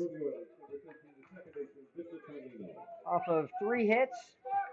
Excuse me, off of 5 hits, and all 5 coming here in this inning, and now it's a 4-3 lead. The Oilers leading. Weinkoop has a runner on second base, 2 outs, and that's the man of the hour for the Oilers, Calvin Ferris, who singled to right field, brought in the 2 runs, and then an error on the pickoff move. Curveball ties the count up at 1-1. Good looping curveball by the left-hander, coming out of Huber Heights, Ohio, and in his sophomore year at Indiana Wesleyan University, Tyler Weinkoop. He's got this lefty-on-lefty matchup with Victor Carlino. Next pitch, curveball falls off the table on the outside part of the plate for a 2-1 count, just missing. Well, this is a big out. You got to stop the bleeding for the Chinooks, and you've got 4 innings left offensively to try and come back here. And fouled directly back. Now to play. 2s across the board. Wind picking up and blowing out to left field. No one warming up in the bullpen here, and unfortunately for Sam Brace, if the Chinooks held on, he would not get the win if the Chinooks come back here. Curveball is chopped foul down the first base line. Good play by the first base coach.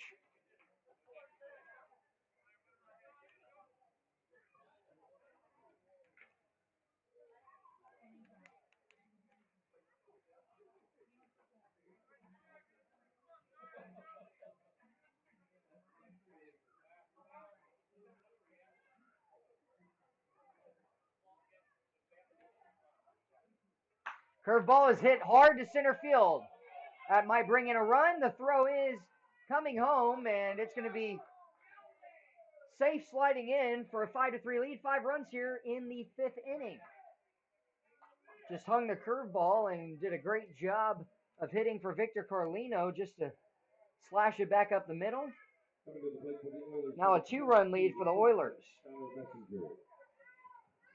And Skylar Messenger is 0 for 2 today with a walk, and he's the 9th batter to reach, or 9th batter up in this inning. 6 hits in the inning. First pitch strike from Tyler Weinkoop.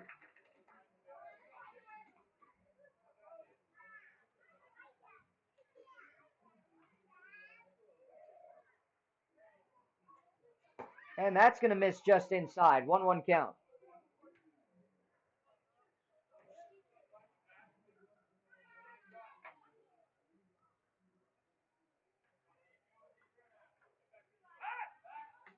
And a pickoff attempt over is going to send Victor Carlino sliding in safely.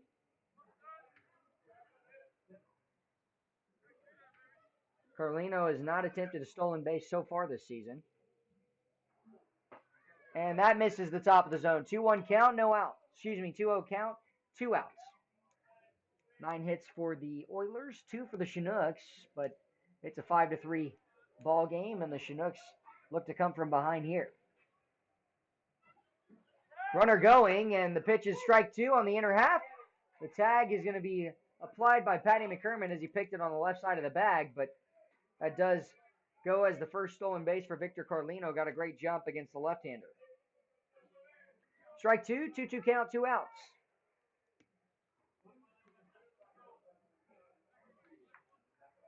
Messenger has 5 strikeouts so far this season. Second most on the team for the Oilers. The 2-2 pitch. Curveball missing upstairs for ball 3. On deck, Camden Vasquez. Single to lead off this inning. Just slapped one into left field.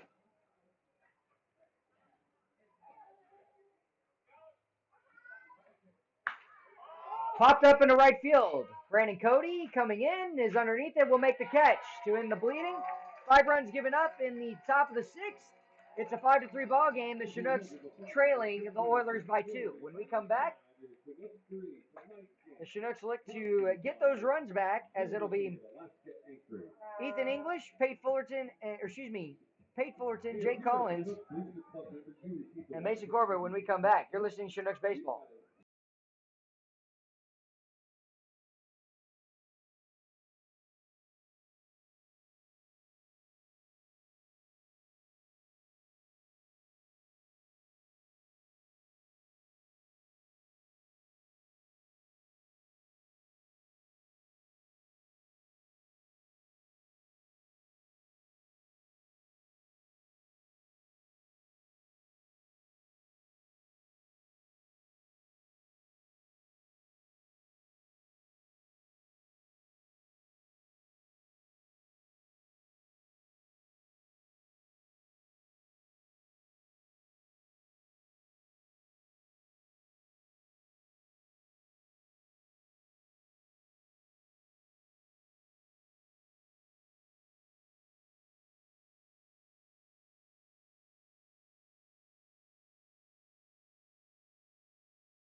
Number 7, the shortstop. Jake Adams back out, and it's Pate Fullerton, Jake Collins, and Mason Corbett to lead off this inning. Jake Collins, Mason Corbett, and Trevor Cho, who would be the next three batters up after Pate Fullerton, all came in to score last inning.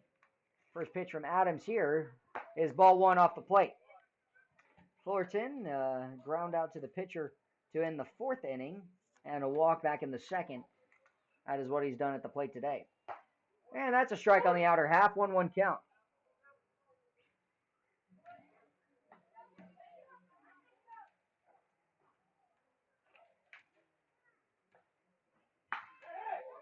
Ground ball to second base, fielded, and going to be a nice and easy throw over to first by Victor Carlino for out number one.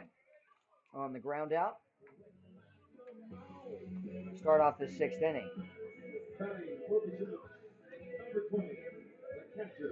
Going to bring up Jake Collins, the catcher who struck out in the second, reached by a ground ball error from the third baseman, Goodlow, and came around to score an inning ago. That's going to be right behind him all the way back to the backstop, and Mason Corbett over to retrieve the ball. We'll have to adjust the camera here as well, as it did mess us up a little bit.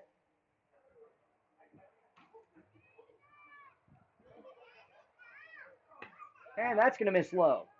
2-0 count. There we go.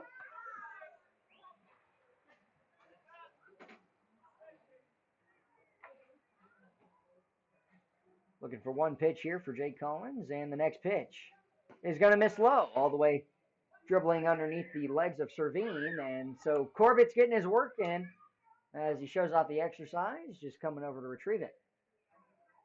Adams was ready to go. Corbett hadn't even gone back, and that's a 4-pitch walk to put Jake Collins on.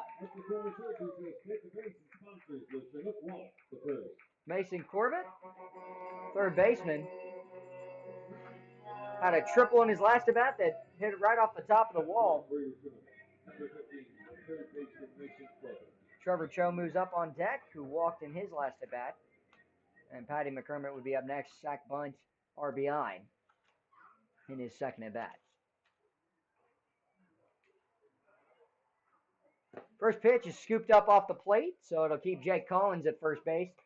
And the assistant coach is out quickly to talk with Adams. We'll pause here for a moment and be back after the meeting is over.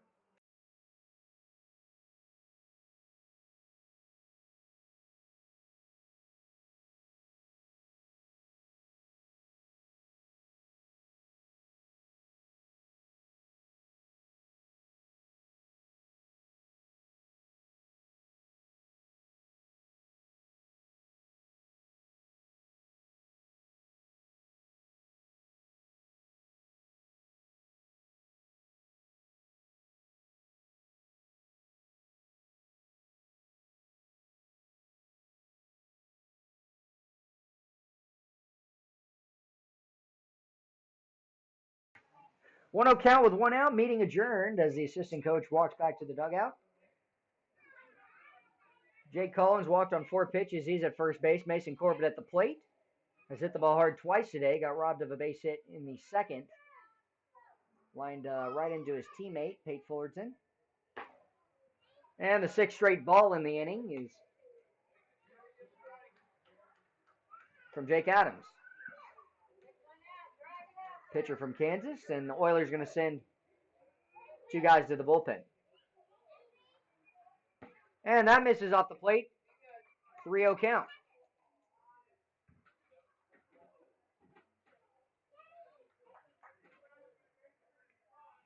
Adams trying to get perfect here with a pitch, but Mason Corbett was inches away from putting one out.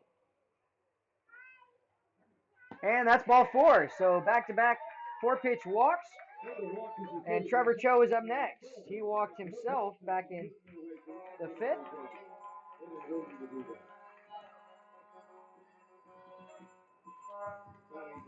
And the head coach is out of the dugout, but not going to have a meeting. He just tells him, that's Kyle Brown, just tells Jake Adams, hey, throw strikes. Plain and simple. I mean, that's easier said than done. Patty McCormick moves up on deck, and left-hander Trevor Cho has runners on first and second. Like to put one down the right field line, potentially. And ball 1 is off the plate. Just missing. Right-hander warming up in the bullpen. We'll let you know who that is when we get a good, clear shot of his number. 1-0 pitch is going to be just halted for a moment as the inside move from Jake Adams is picked up on his left leg and clears the back of the rubber. Wind blowing out the left field. Messenger retreats back to position. And the strike on the outside part of the plate.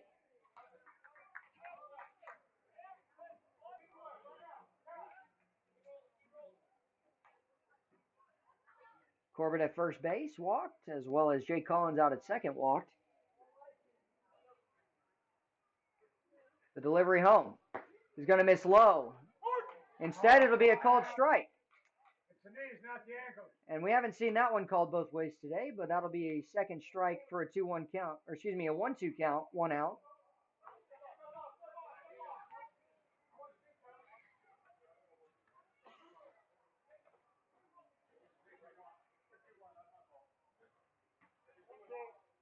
One-two count. We're ready to go. The confusion is over with. Trevor Cho trying to put something in play here.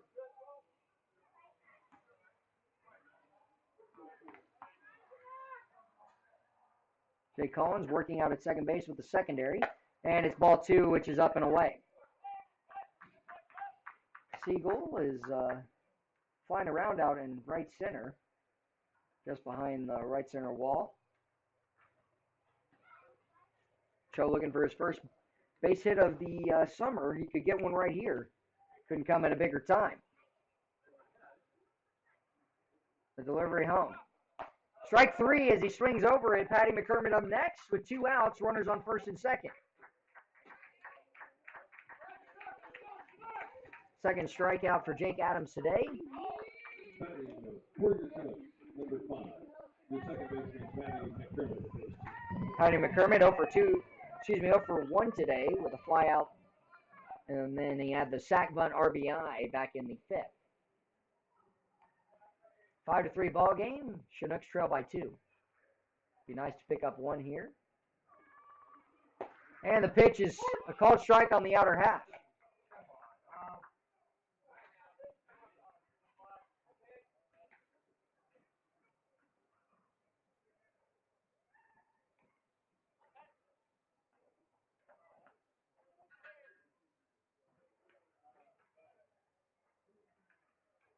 And inside, little chest action. Doesn't hit Patty McCormick, but he just reaches his hands up. 1-1 count, 2 outs.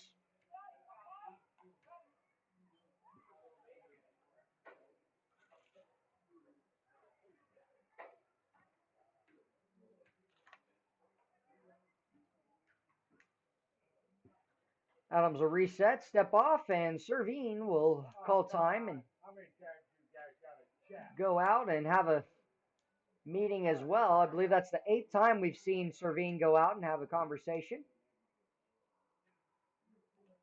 In summer ball, I'm not sure there is a limit, however. 1-1 count, 2 outs. Chinooks looking for a big base hit here. Could be their 3rd hit of the ball game. Inside move.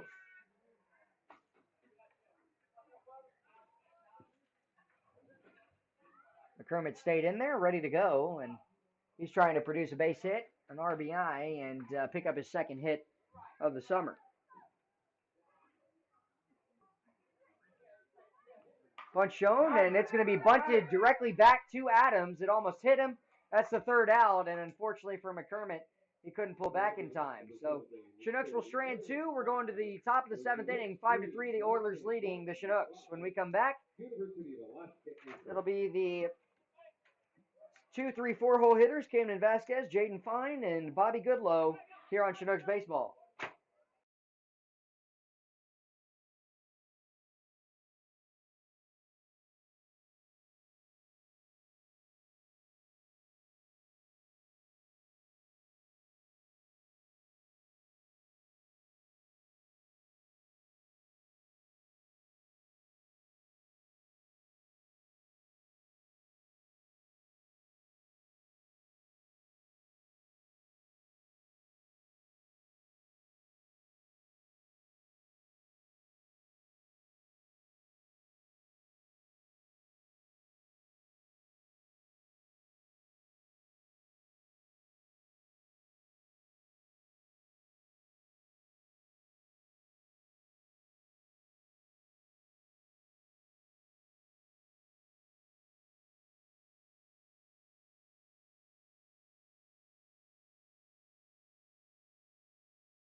Batting for the Oilers, number 7. Chinook defense back out as the 2-hole steps in. Camden Vasquez led off last inning with a base hit, and that's scooped up out of the dirt from the pitch from Tyler Winecoop.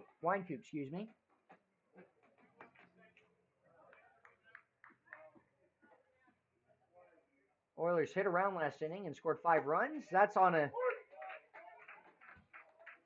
6 hits.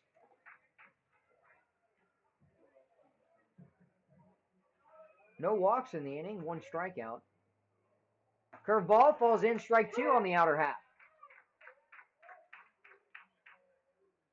Chinooks have some ground to make up. They've got 2 runs that they are down in, but they'd like to send it into extras in the next 3 innings, or at least come from behind to win it. Lace on the left field line, tailing foul, and that's going to be bodied up by one of the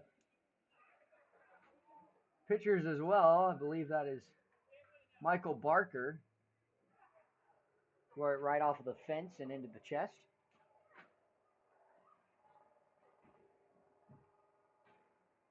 And the changeup is what it looked like, was left high, and it's a 2-2 count.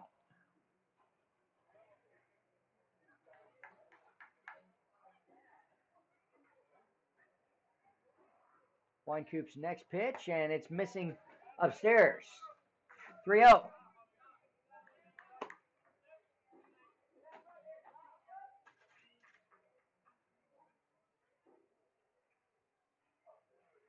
Can't lose him here. Next pitch, and it's going to be ball 4 as it misses up.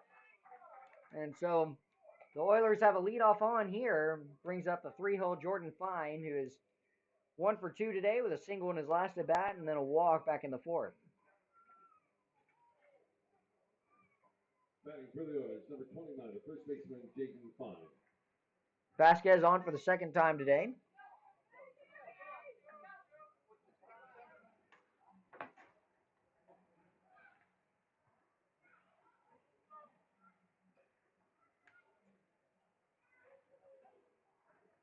And that's going to miss upstairs for ball 1. Time called for Collins, and he'll trot on out, have a conversation with Winecoop.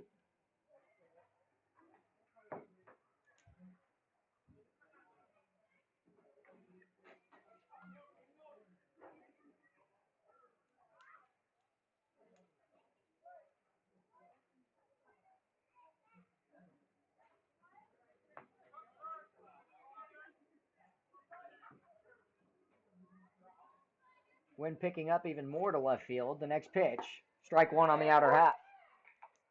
Couple steps on the secondary for Vasquez, not running there.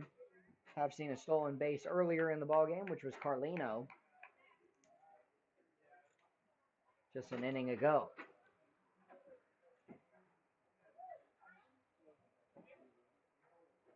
Runner not going, missing low and away for ball 2.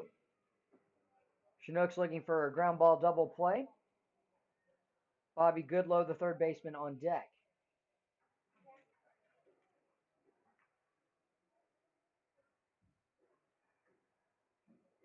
And that'll be strike 2 on the outer half.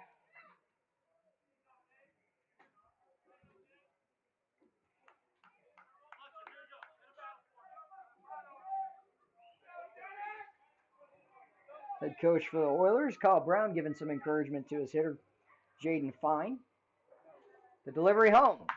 Laced into right field. That's a base hit. They're going to wave him around to third base. The throw is over from Brandon Cody, and he's out, sliding into third. First out of the inning is an incredible throw by Brandon Cody. And trying to be aggressive there. I'm not sure that they were actually waving around Camden Vasquez. An incredible throw by the right-hander Brandon Cody from the University of Alabama at Birmingham, and it brings up the left-hander. Still the double play in order as Jaden Fine singled to right field but did not move up to second on the throw. And a great job by Mason Corbett at third base. Took a step behind the bag and caught it and then laid down the tag for the first out. Chinooks trying to keep that score right where it is and bring their offense back out if they can get 2 more outs. Runner on first base is Jaden Fine with his second single in 2 at-bats. Pickoff attempt over to first sends Fine sliding back in. English covering, and Winecoop gets the ball back. It's an 0-1 count with 1 out. Bobby Goodlow at the plate.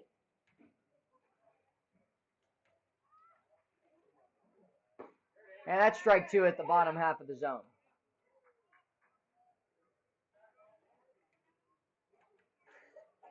Goodlow asking if that's as low as it gets.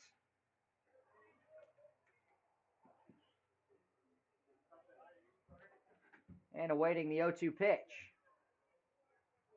And just off the plate as Jake Collins set up away. Big gap between first and second. And Patty McCormick playing towards second base in double play depth with Pate Fullerton up the middle. Winecoop's delivery. Curveball is shanked up and out of play.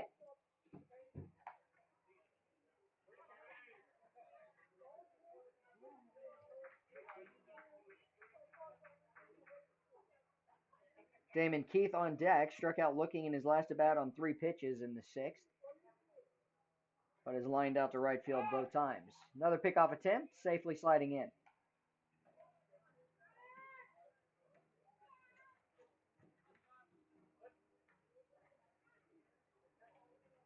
Wine Coop comes set, and the delivery home. Lace for a base hit into right field. They'll hold him at second base as it's picked up by Cody.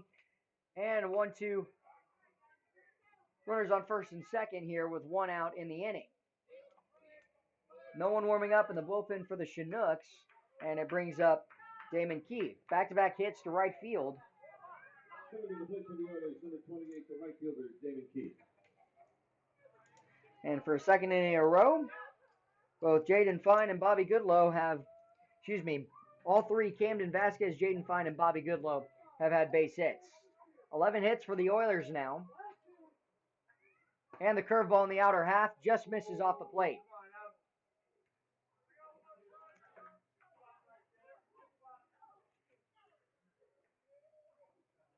Oilers trying to add a few runs here in this 7th inning. The next pitch from Wynkoop. Ground ball up the middle. Pate Fullerton lays out. He stops it on the infield, and that saved a run. As he's able to keep it on the infield, Tyler Wynkoop doing right by his glove. And so 4 straight hits here in the inning by the 2, 3, 4, and 5 holes. And now the Chinooks are going to get somebody going.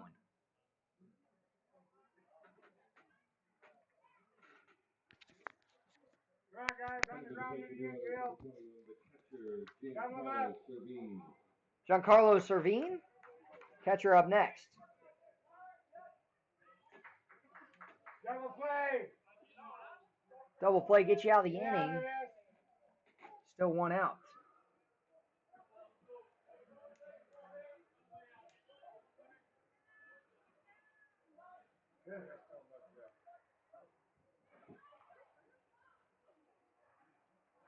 Bases are loaded. Jake Collins slides over in the left-hander's batter's box as the curveball misses.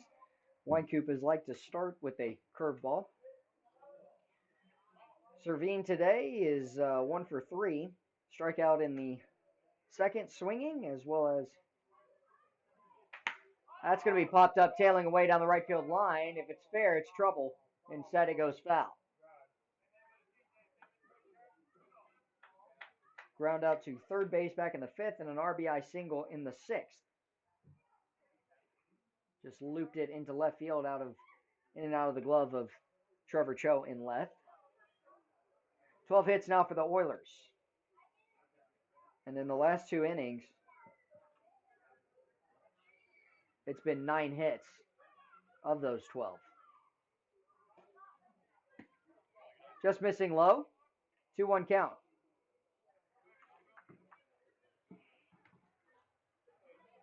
The Chinooks are still in reach. They've got to keep this game here where it is. 5-3. 3 errors in the game today. 2 for the visiting team. And just past the glove, 1 run is going to come in. Trevor Cho's going to pick it up, and he's going to be held up. Hold the runner at third base, as now it's 6-3 on the 5th straight single. And the assistant coach for the Chinooks is out. The pitching coach for Eagle River, and it's Chris Beck to have a conversation here. Right-hander warming up in the bullpen. I believe that is Hannes Kindreich. And so we'll pause here, be back in a moment.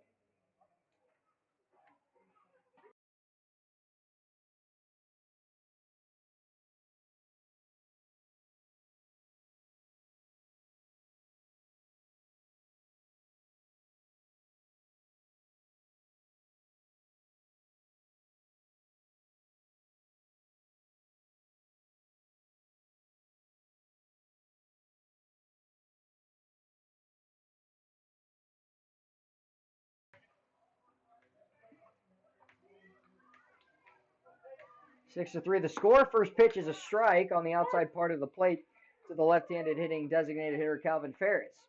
1 run has come in here in the inning. It was the leadoff walk from Camden Vasquez. 4 straight hits after that. 1 out in the inning and a strike 2 on the outer part of the plate.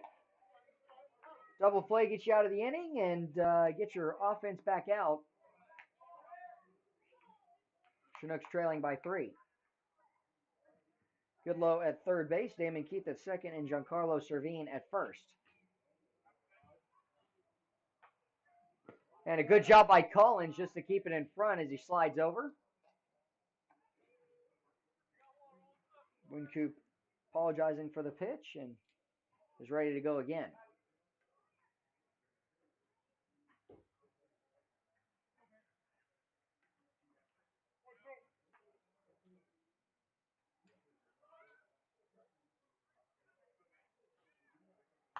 Popped up and out of play. Good pitch from Wincoop. Wincoop just trying to get one more ground ball and get out of this one. The last was by Giancarlo Servine, and he just squeaked it past the glove of Mason Corbett between third and shortstop.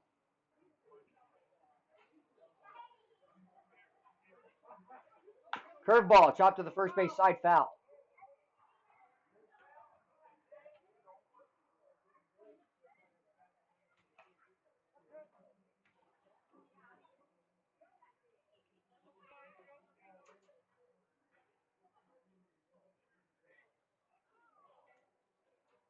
Thirteen hits now for the Oilers. 4 in this inning. The lone out was a throw out from Brandon Cody to right field. Strike 3. Good pitch from Wincoop. And the second out made. Chinooks trying to get one more out here. And it's going to have to come against Paul Stephenson as Calvin Ferris strikes out swinging. Stephenson, a double and a single to lead off his first 2 at-bats. Single back in the third, double in the fifth. And pop fly in foul territory as Mason Corbett came over right next to the third base dugout and got him out back in the sixth. Now in the seventh, 1 run has already come in and 2 outs in the inning. Bases loaded. Tyler Wincoop trying to get through the inning. The pitch.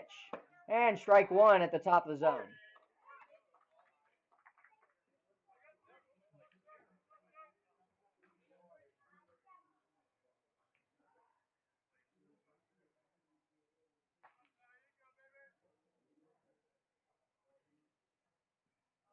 And the curveball just missing upstairs. Might have been a little off the plate as well. Ties the count at 1-1.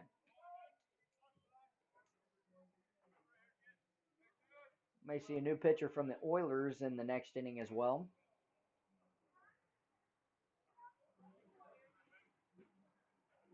Popped up in foul territory. Jake Collins. He's underneath it, and he'll make the catch. So the Chinooks only give up 1 run, avoid a lot of disaster, and they're down by 3. They need to scrap away, get a few here as we go to the bottom of the 7th inning. In the inning, it was 4 hits and 1 walk, but a big play by Brandon Cody to throw out a runner trying to get to third, as well as a strikeout against Calvin Ferris, and then Paul Stephenson pops out in foul territory for the 2nd time in the ballgame. We'll be back in a moment. When we come back, it's the top of the order, Jess Davis, Brandon Cody, and Hayden Keller coming back around.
number 22, the Chinooks. Well, if you're the Chinooks, you got to try and find a way to just shift the momentum. 13 hits to the 2, and it's a 6-3 ball game. You're not out of it. You just got to get your bats going.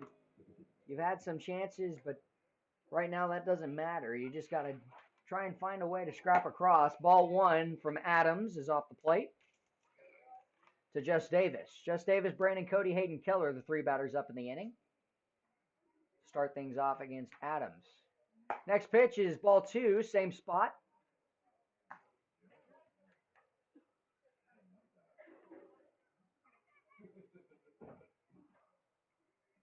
And the windup and pitch here again. Ball 3, same spot.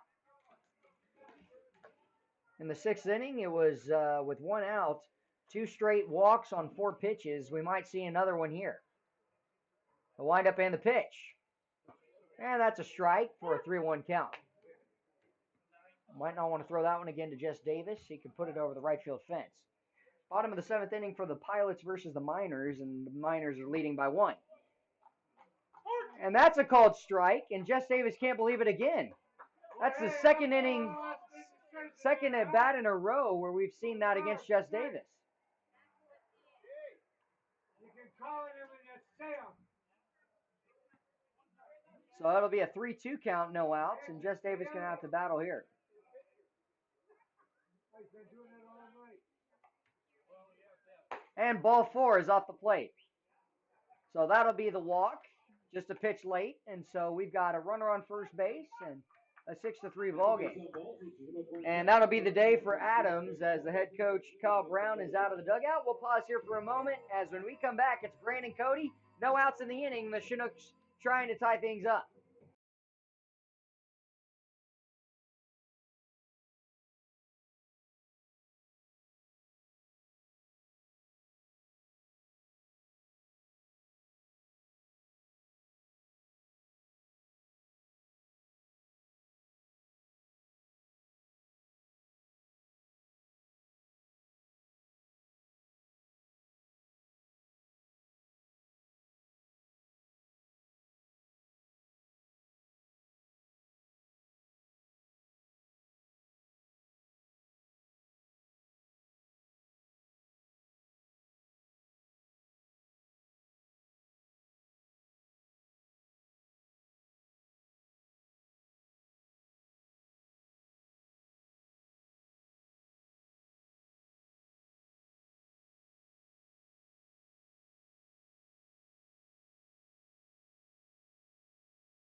We're getting ready to start again for the bottom of the 7th inning as the new pitchers come in. It's Drew Thorpe to continue things. Jake Adams walking the leadoff, Jess Davis to start off this inning.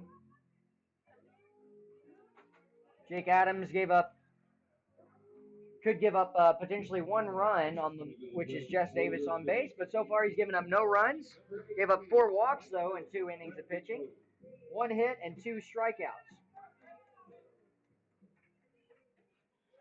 Currently in the bottom of the 7th inning, Brandon Cody up next. Brandon Cody a walk back in the 5th. Thorpe comes set, the delivery, and strike 1 on the outside corner of the plate.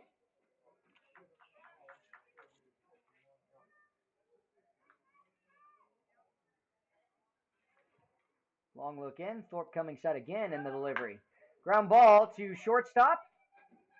It'll be a throw over to first base and catch Cody by a step as it was a hit and run. Just Davis moving over to second base. Good job by Cody to put it on the ground. Brings up Hayden Keller.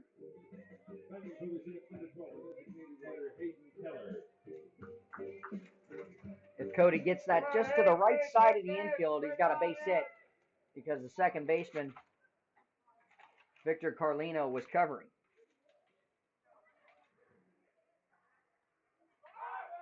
Runner going and sliding in safely with the stolen base is Jess Davis.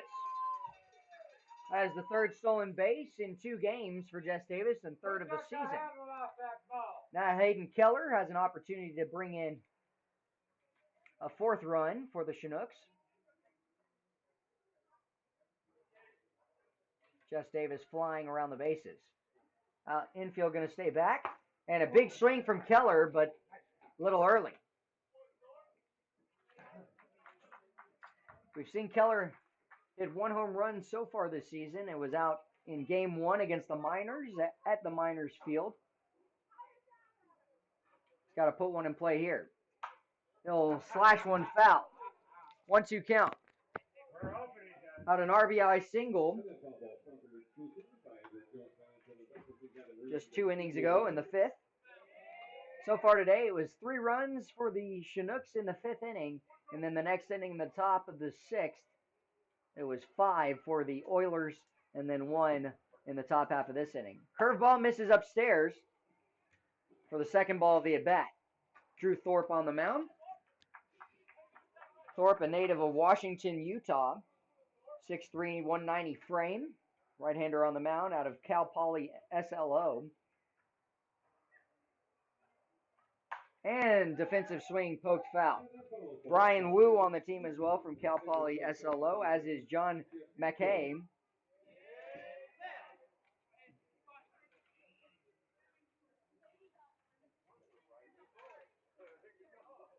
A lot of players on the Oilers team coming from the same school. And stepping off is Drew Thorpe, wants to regroup with himself.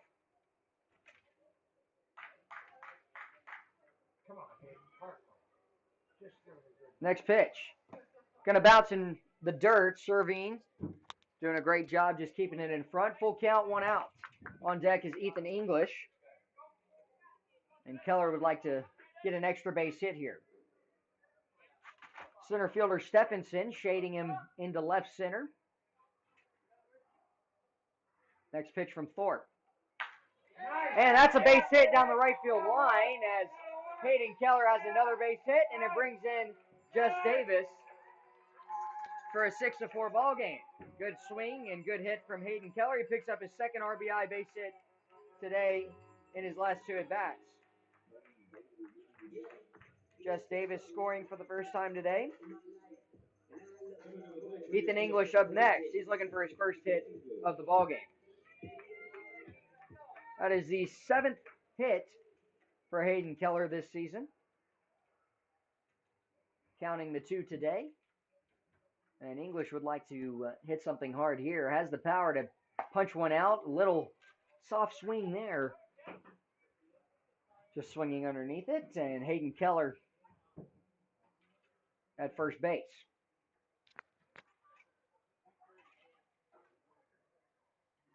Pickoff attempt over, and sliding in safely is Keller.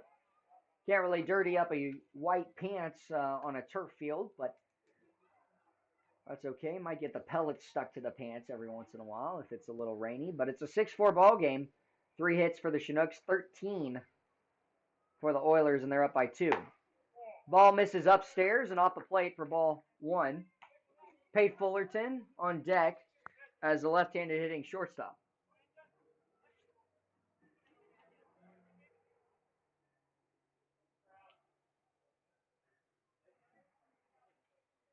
Long pause, and Thorpe begins.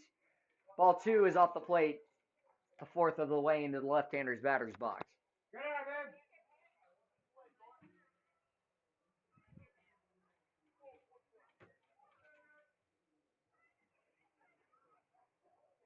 English awaiting the next pitch. A pickoff attempt over again. Almost thrown away, but a good job by the first baseman, Jaden Fine, just to get a finger on it. Keep it near him. We have seen one pickoff attempt go south for the Chinooks back in the Sixth inning. Brought in a run. And upstairs for ball 3. 3-1 count, 1 out. Fullerton doubled in the game yesterday, back in the 9th inning. And, you know, if you can get runners on first and second, hit a double, you might have a tie ball game. The 3-1 pitch is called strike on the outside part of the plate. English knew it as he steps off and regroups. Big at bat here.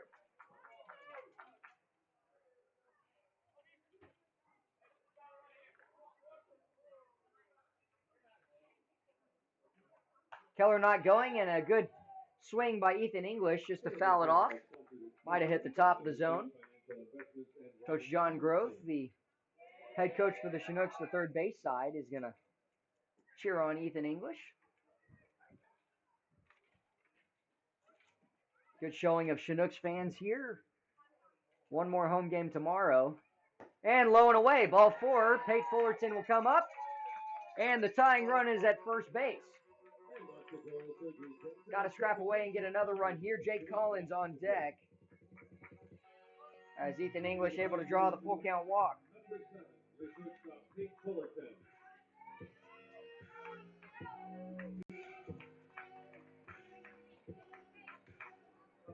Keller moves up to second as Ethan English trots down to first base.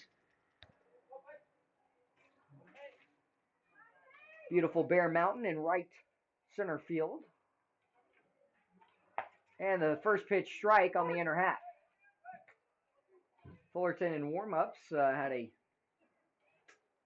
home run hit in batting practice. Let's see if he can put the Chinooks ahead here with their 4th hit, and big one at that. If he can get it over that right field fence. The delivery home. And missing low. 1-1 count. Oilers making the trek up a few days ago to face off against the other teams. They've got a 3-hour drive from Kenai. One's across the board, 1 out. Next pitch. And that's a called strike. It crossed a little high, but it'll work in. A 1-2 count, 1 out.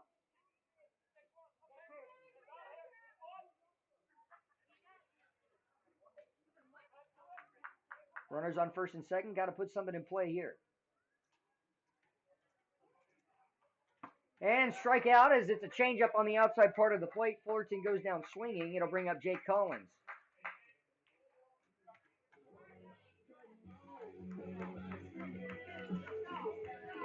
First strikeout for Drew Thorpe since coming in. And Collins looks for his first base hit. Reached back in the 5th via a error from the third baseman and then a walk in the 6th. Now currently in the 7th, he's trying to produce a base hit and get it up to Mason Corbett, who's on deck. Curveball first pitch, strike 1.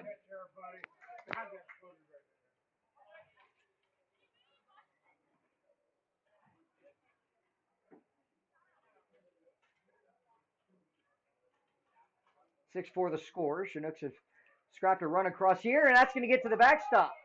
So the tying run will move up to second base. And that'll go as a wild pitch against Drew Thorpe.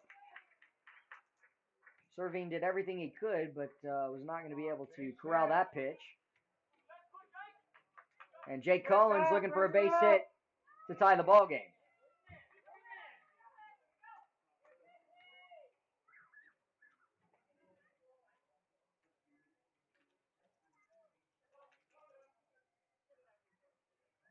The 1-1 pitch is another curveball that is a called strike on the outside part of the plate.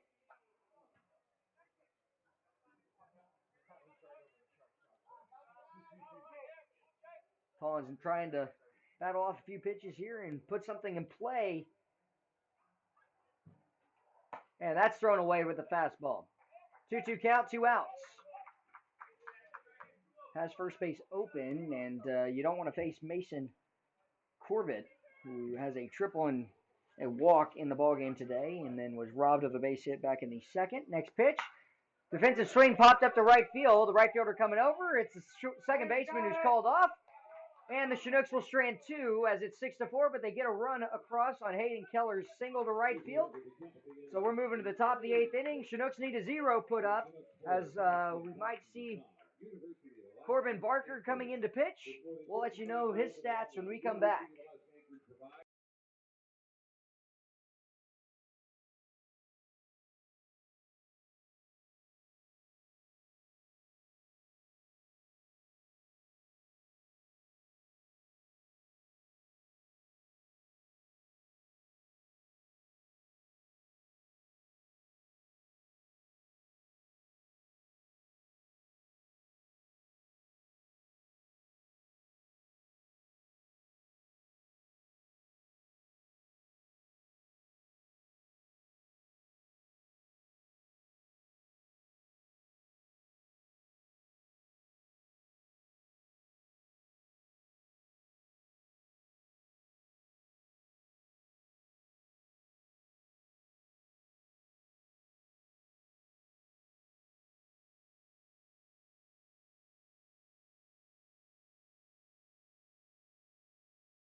Corbin Barker in to face the left-handed hitting Victor Carlino. Oh,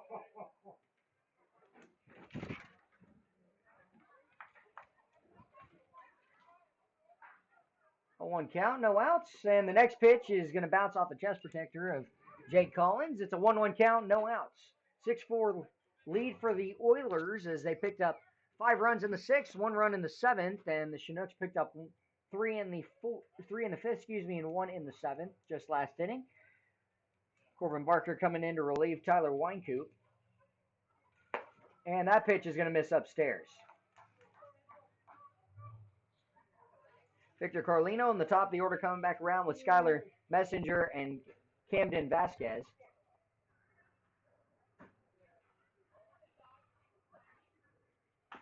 And chipped foul, an attempt by Messenger and the on-deck circle, unable to handle it.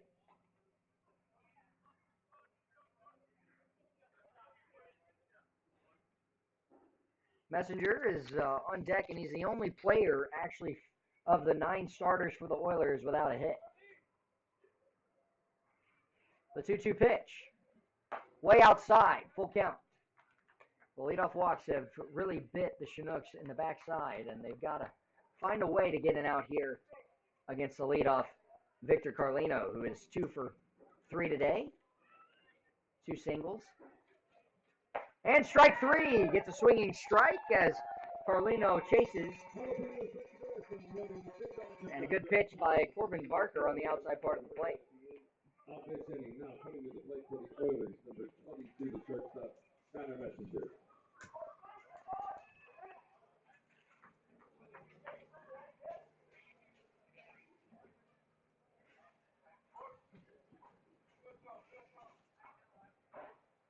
And that's going to actually hit Skylar Messenger, so he'll get on base by a curveball that didn't break. And so with that, a runner is on base and brings up the 2-hole Camden Vasquez, left-handed hitter.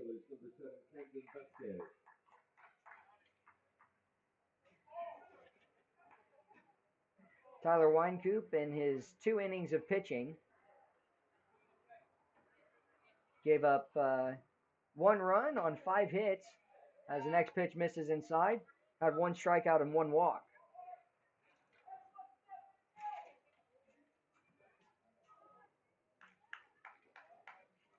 The 1-0, 1 out. Messenger at first base, not running, and that's chopped off the plate into foul territory. Jake Collins will grab it with the bare hand.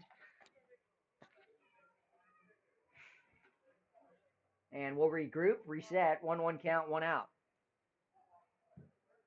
No one warming up in either bullpen. Drew Thorpe came in last inning to pitch in relief for Jake Adams, and both teams have had at least 2 relief pitchers. The Chinooks with 1 more, as that's fouled back to the backstop. Good job by Corbin Barker getting balls in the lower third of the zone. He's trying to force a ground ball. Double play to get out of this one. Next pitch is strike 3 on the outside part of the plate. Back-to-back outs for strikeouts. And he catches Camden Vasquez looking. Brings up Jaden Fine, who is 2 for 3 today with a walk. Plate for the Oilers, number 29, the first baseman, Jaden Fine.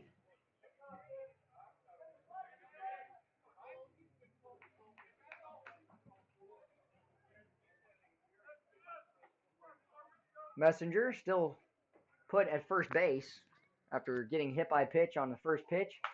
And fouled down the right field line, foul. Way up and out of play, gets on the field on the right side of the field.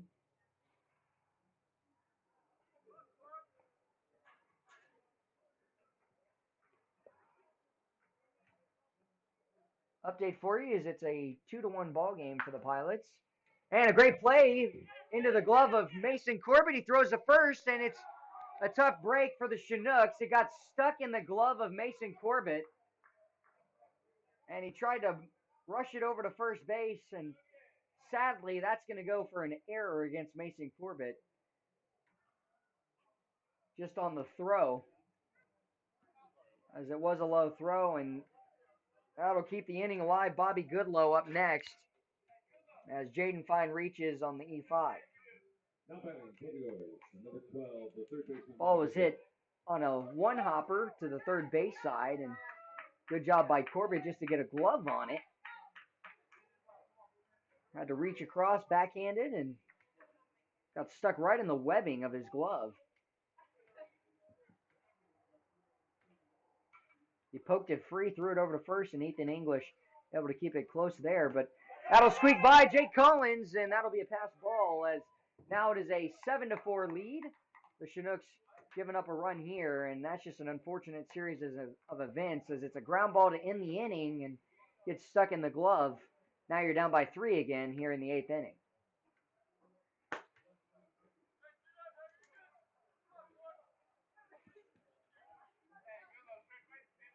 All the same, though, a hit by pitch was the runner that came in to score. Strike 1 on the outside part of the play, 1-1 count and 2 outs to Goodlow. Bobby is 2 for 4 on the day, 2 base hits in his last 2 at-bats, did ground into a double play back in the 4th. Runner is going to step off, throw to third base, and that's going to get away. So that'll bring in another run, and the bleeding continues. Corbin Barker stepped off, and it tipped right off the glove of Mason Corbett, went into the outfield, and that's the third error we've seen from the Chinooks today.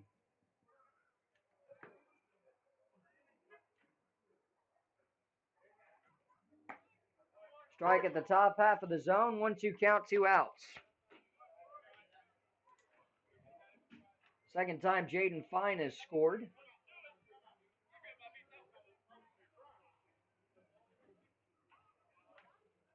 And for some reason, the head coach, Kyle Brown, for the Oilers, wants to call time and go over and talk to Goodlow.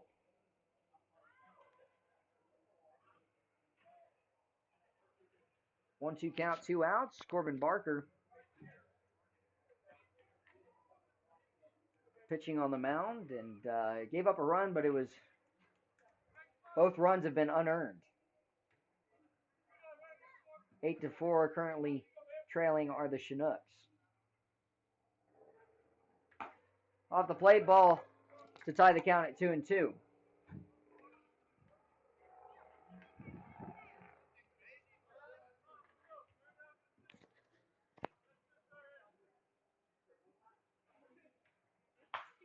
And laced way foul. Chinooks in jeopardy of falling to 1-4, and the Oilers would improve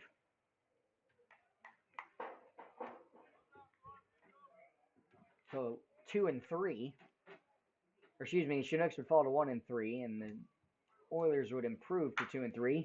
Laced foul to the third base line and over the bullpen. 2-2 count, 2 outs, 8-4 the score. In the last 3 innings, the Oilers have come to life with 8 runs, 13 hits.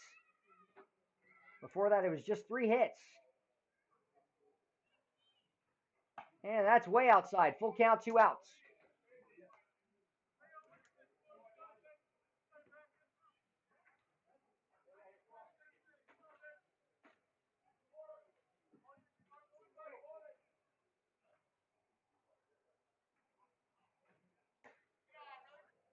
Not sure where that one missed. We've seen that called a strike today at some point, but all the same, it's a walk, so the inning continues, and it'll bring up Damon Keith. All hamburgers and hot dogs at the Chinook Shack are now half off. Half off all hamburgers and hot dogs at the Chinook Shack. Now, at the plate. Misses the top of the zone. 28, the right fielder, Damon Keith.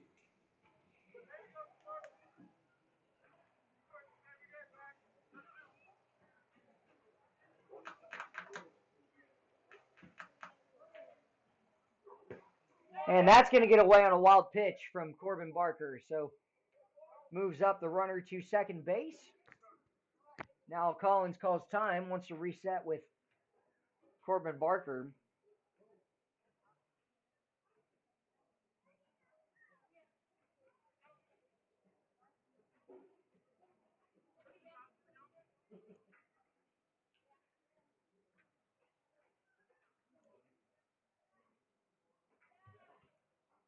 Apart from the 13 hits, it's been 4 walks and 1 hit by pitch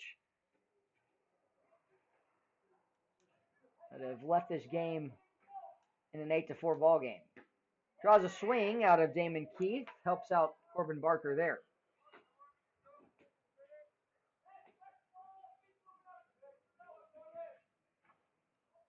As of today, the Anchorage Bucks took the day off, and their 4-1 record. Pilots are currently down to the minors 2-1, and that's in the top of the 9th inning. Strike called to Keith again as well. Had a single in the 7th inning.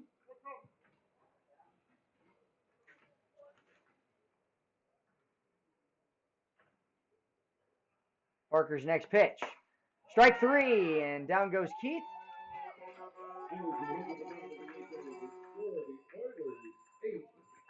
And so we're going to go to the bottom of the 8th inning as it's a 8-4 ball game. 2 runs given up in the inning by the Chinooks, and we'll be back in a moment. You're listening to Chinooks Baseball.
Mason Corbett, Trevor Cho, and Patty McCormick, the third baseman, left fielder, and second baseman, respectively, to lead things off here.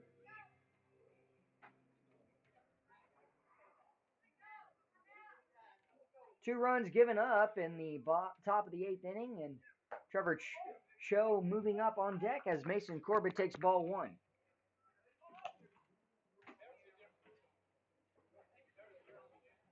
Chinooks down by 4. It's 8-4 currently. 2 errors in the inning as well for the Chinooks. And the fastball going to miss upstairs. 2-0 count.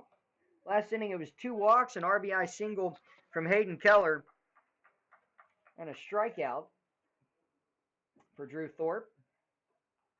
And that hits the inside part of the plate. Corbett today is 1 for 2 with a walk. Had the triple off of the wall. And RBI. And draws a swing on the changeup on the outside corner. We've seen that same pitch to get Fullerton out. Might go back to it here. 2-2 count, no outs.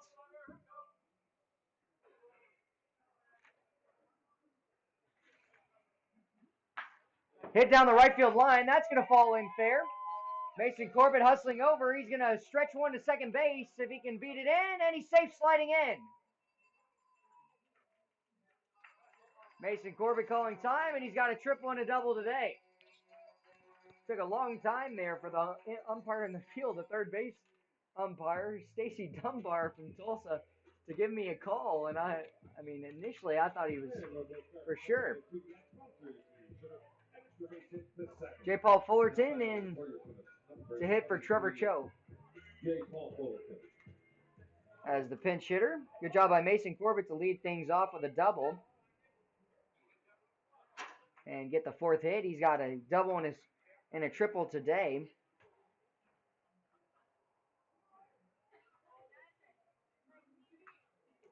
First pitch is a strike to J. Paul Fullerton, who's pinch hitting for Trevor Cho. Trevor Cho finished the day with a strikeout and a walk in 3 at-bats. Daniel Freeman as well is going to be pinch hitting for Patty McCormick. And off the plate, that'll be a 1-1 count.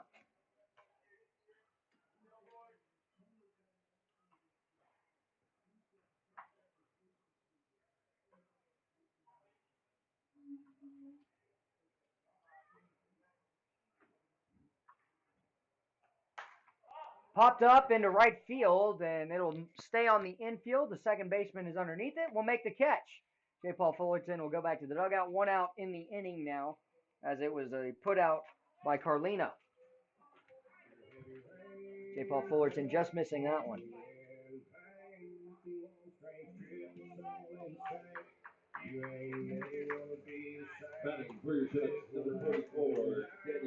Daniel Freeman, and he's got a 4-game hit streak going. Excuse me, a 3-game hit streak going. He'd like to lengthen that to 4.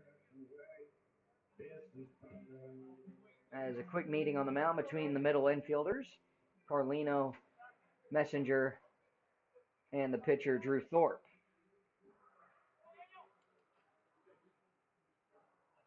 Thorpe last inning, a strikeout, a hit, and 1 walk against him.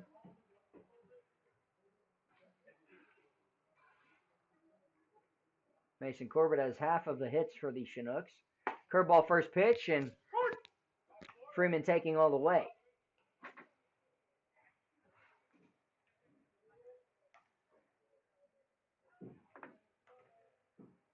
Nearing the 3-hour mark of the ball game, 2 hours and 50 minutes into this one.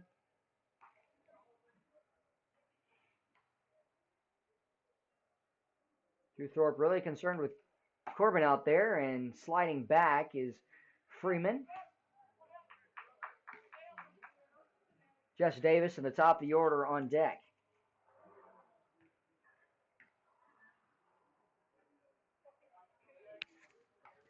Pickoff attempt, and sliding back in safely is Corbett. Mason Corbett with the 2 hits today, has 5 hits so far this season, and that's in 13 at-bats. Has walked 3 times as well. 4 times as well. Missing upstairs, a 2-1 count.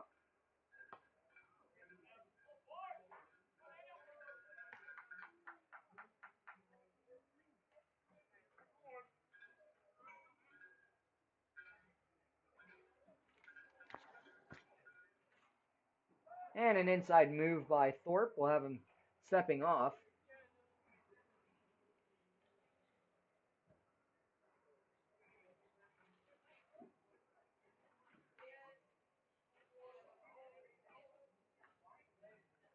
Freeman awaiting.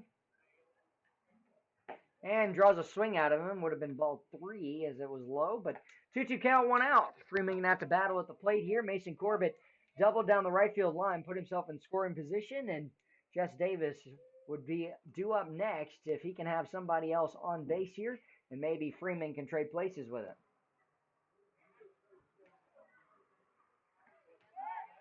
And another pickoff attempt will send Corbett sliding back in safely.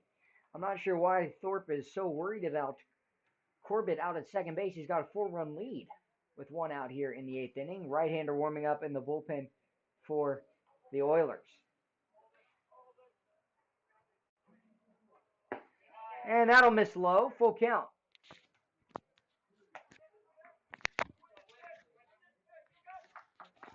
Thorpe thought it was strike 3, but was not, however.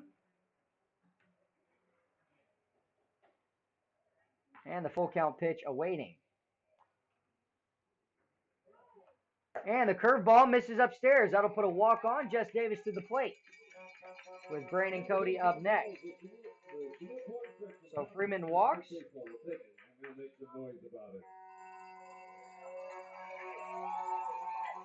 We'll give you an update on the Miners and Pilots game. The Miners squeaked out a win for their second win of the season, a 2-1 win over the Pilots.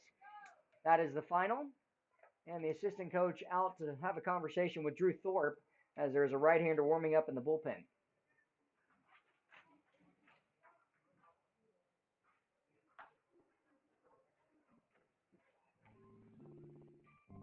Going to have a pinch runner as well. Joe Brazil out to run for Daniel Freeman.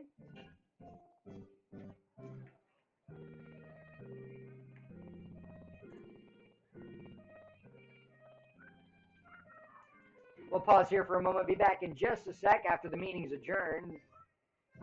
You're listening to Chinooks Baseball.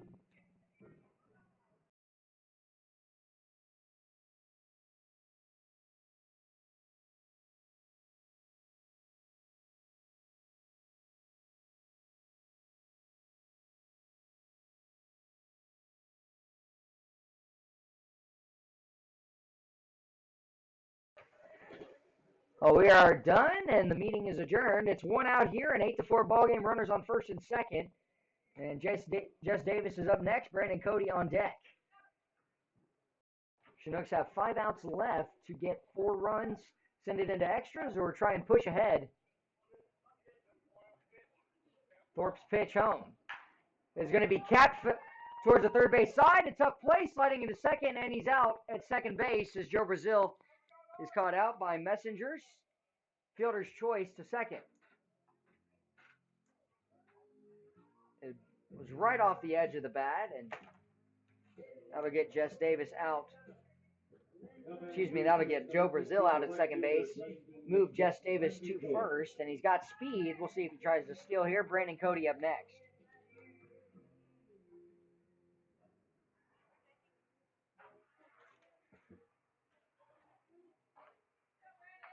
Cody still looking for a base hit in this ball game. He struck out in the first, a fly out to center field that he almost got out of here back in the 4th, a walk in the 5th, and then a ground out to the shortstop on a hit and run back in the 7th.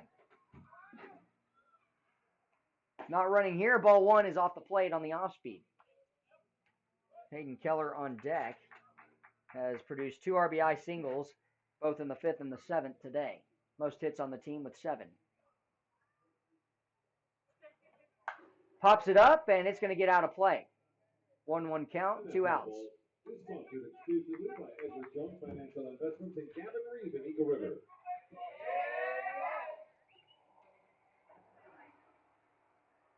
Mason Corbett at third base. At first base, Jess Davis. Thorpe steps out off the rubber, and he'll regroup, get back on, and reset with Brandon Cody. The 1-1 count, 2 outs. Cody can get all of this one. He'd bring the Chinooks within 1. The next pitch. And that's way outside. It'll be a 2-1 count.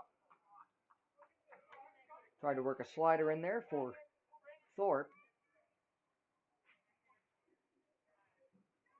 2 errors for the Oilers and 3 for the Chinooks. 13 hits for the Oilers, 4 to the Chinooks, 8 runs for the Oilers, and 4 for the Chinooks. Pickoff attempt over, sliding in safely, Jess Davis with the stolen base. So runners in scoring position for Brandon Cody. And Jess Davis with his second stolen base of the ball game, and he's averaging 2 per game now in the last 2 games. Thorpe will work from the windup here. The 2-1 pitch. And that'll be a called strike on the outside part of the plate.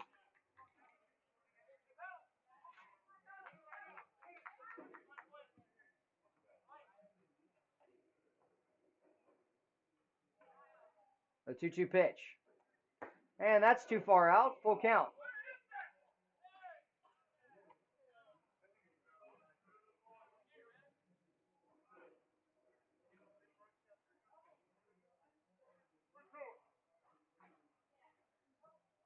Got some chirping from the bullpen of the Oilers, and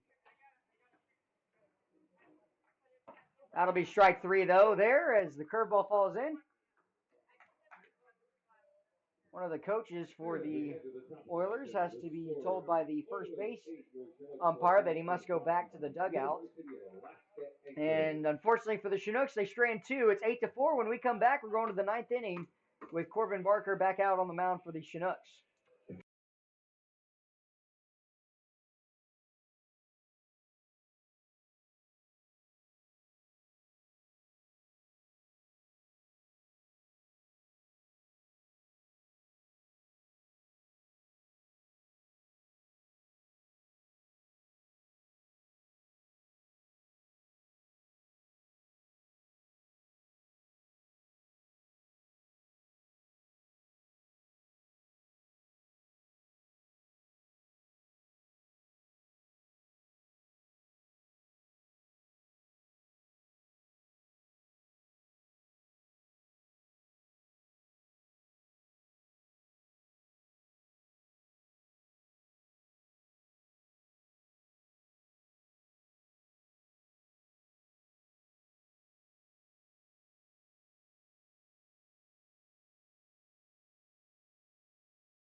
Back for the final inning as it's 8-4. The Chinooks trailing the Oilers, and had a chance there to get a couple runs in the bottom half of the inning, and a good pitch by Thorpe gets a strikeout against Brandon Cody to get him looking for the third and final out. So the Chinooks strand 2. Corbin Barker back out, and he'll draw a swing on the first pitch to the 6-holer Giancarlo Servine.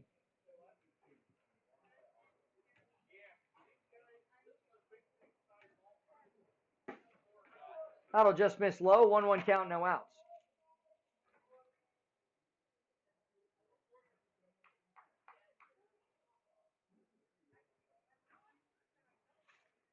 Barker comes set, and the delivery with the pitch is going to be the bottom half of the strike zone.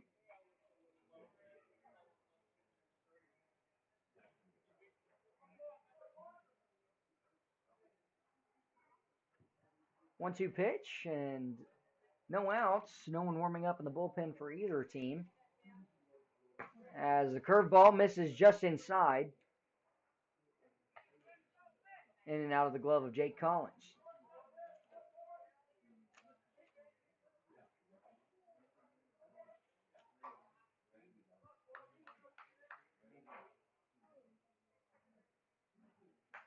And just a good defensive swing to foul tip that one.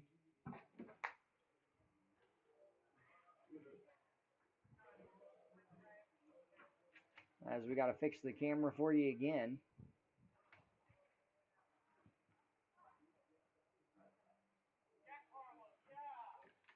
The 2-2. Hit directly at the second baseman, Mason Corbett, puts a body on it, but that's going to be a base hit as it was a tough play for Corbett. And so a single for Giancarlo Servine will lead off this ninth inning. Tough play. Mason Corbett was caught between and tried to just body it up. Not sure what it actually hit. Don't think it hit his glove, but brings up the 7-hole Calvin Ferris. Ferris taking ball one at the eye level.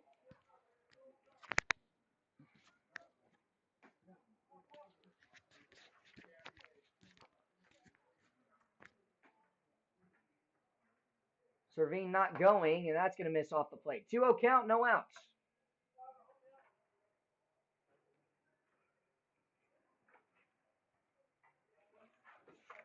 Ferris today, a walk, an RBI single back in the 2-run RBI single back in the 6th inning as he fouls off that pitch. A strikeout in the 7th and a strikeout in the 3rd.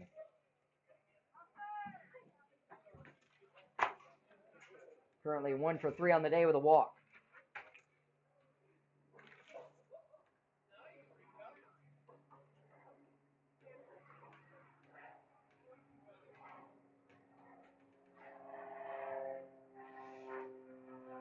Barker's delivery home, misses upstairs. 3-1 count, no outs.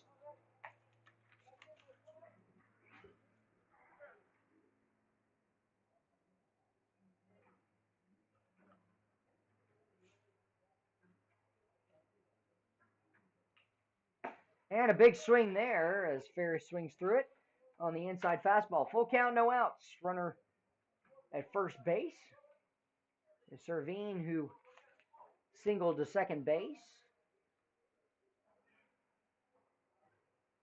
Picked up the 14th hit for the Oilers. Delivery home, pop up on the infield. Third baseman Joe Brazil, who came in as a pinch runner, is on it, and he'll make the catch. So the foul fly ball out off the bat of Ferris for the first out of the inning. Brings up the 8-hole center fielder Paul Stephenson. Stephenson today, a double in the 5th, a single in the 3rd, and since then has flown out 2 times in foul territory. Once to third base and once to the catcher as J. Paul Fullerton came in to catch for this inning, as well as Joe Brazil moved into third base. Jake Collins moved into left field.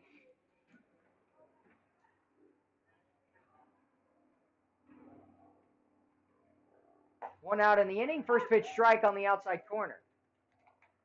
Likely won't see Servine try and steal here. Servine, no stolen base attempts so far.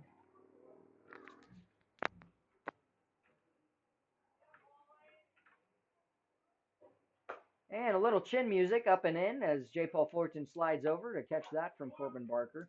Ties the count up at 1-1, 1 out here as as Carlino, the second baseman for the Oilers, is on deck.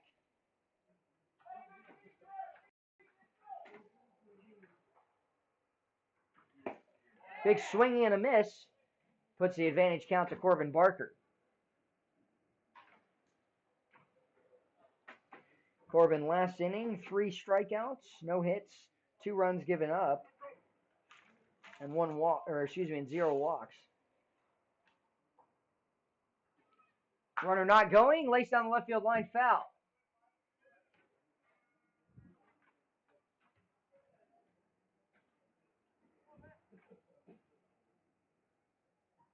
And one of the fans comes out of the dugout to retrieve it.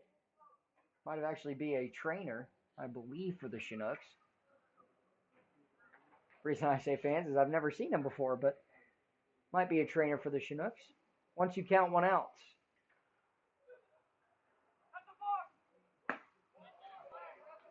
And a balk called by one of the umpires. I didn't actually see it, but not sure what the balk would have been. How it would be called a balk, but nonetheless it is, and so it moves the runner over to second base. And we've just seen it all today. against the Chinooks. I mean, just been a tough day for him. One out, Paul Stephenson at the plate. The next pitch. Laced into left field. That'll bring in a run as they're going to just get it in. Jess Davids gets it in to second base. 9-4 the score as another run is added across on the single from Paul Stephenson, who is 3 for 5 today.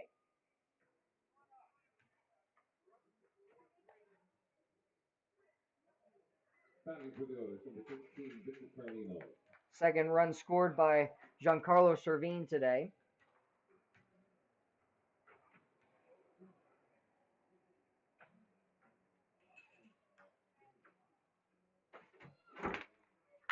And that's going to be laced down the right field line for extra bases. One run is going to come in, and he's hustling around to third base. The throw over to third, the tag applied, and he's safe sliding in on the stand-up triple by Victor Carlino. So the bleeding continues. It's 10-4. RBI triple. And it brings in Paul Stevenson from first base. Still with one out in the inning, and Corbin Barker has given up 2 more runs here. 10-4 the score. Top of the order, Skylar Messenger up next. Got hit by a pitch on the first pitch he saw back in the 8th from Corbin Barker.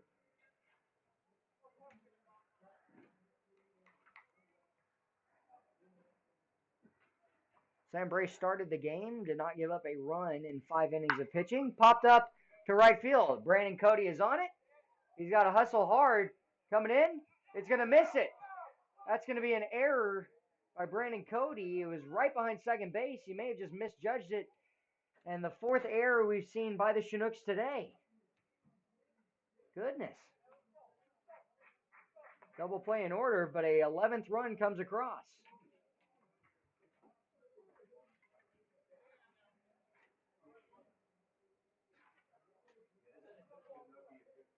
That will not count as an RBI because it was an error.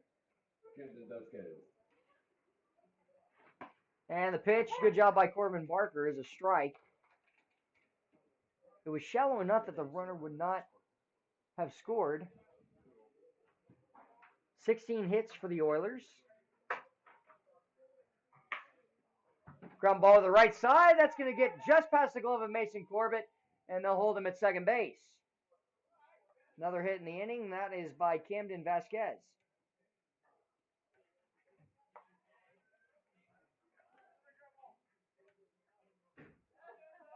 Camden's second hit of the ball game has a strikeout against him and a walk.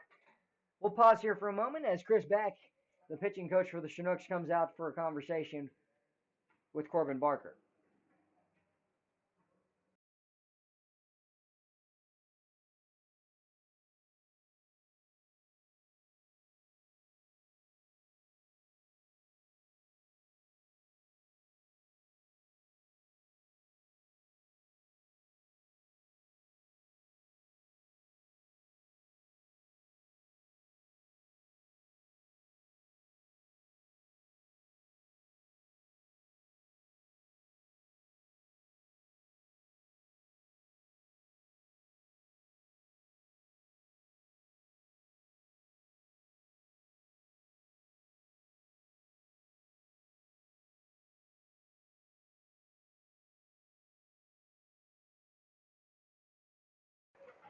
Seventeen hits now. Runners on first and second. The next pitch. Corbin Barker works in a ball 1, lower third of the strike zone. Jaden Fine.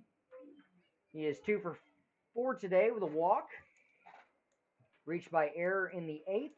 And then a single in both the 6th and the 7th. And a little high as it'll work in ball 2.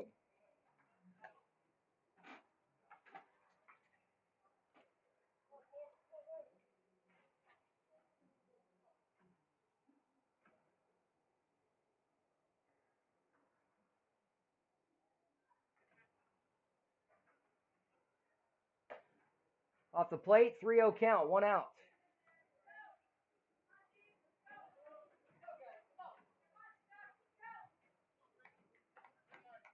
You can hear some fans in the background still trying to cheer on the Chinooks. Have a lot of ground to try and come back in this one. We've seen stranger things, but they've got to get through this. That pitch just missing low, and so that'll be a 4-0 4-pitch walk. Load the bases. Bring up Bobby Goodlow, the third baseman. Now batting for the Oilers, number 12, the third baseman, Bobby Goodlow.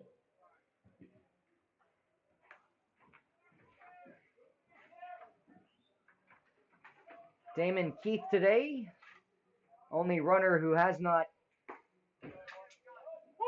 come around to score.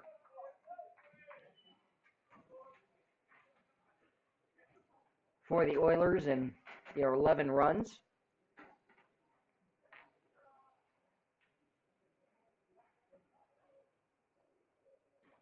Big swing from Goodlow. He's down in the count 0-2 here with 1 out. Chinooks have turned 2 double plays today. They'd like to get another one just to cut out this inning. All 11 runs have been scored in the last 4 innings, the final 4 innings of this ball game.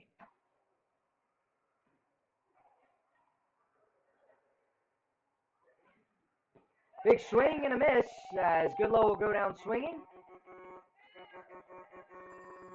And the second out is made here.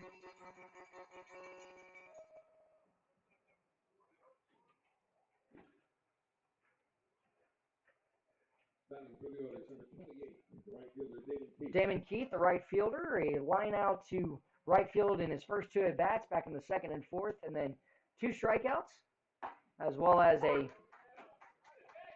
single in the 7th. Every player for the Oilers has a base hit apart from Skylar Messenger. Good job by J. Paul Fullerton to slide over and keep that in front.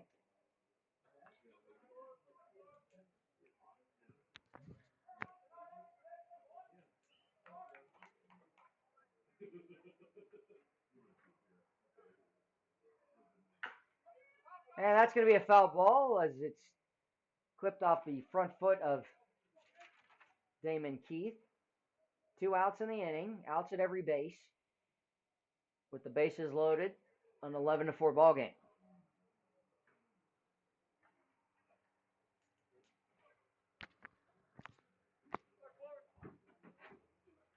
Right-hander warming up in the bullpen for the Oilers. We'll see if he comes in the bottom half of the inning. Good job by J. Paul Fullerton. Incredible save to keep a run at third base.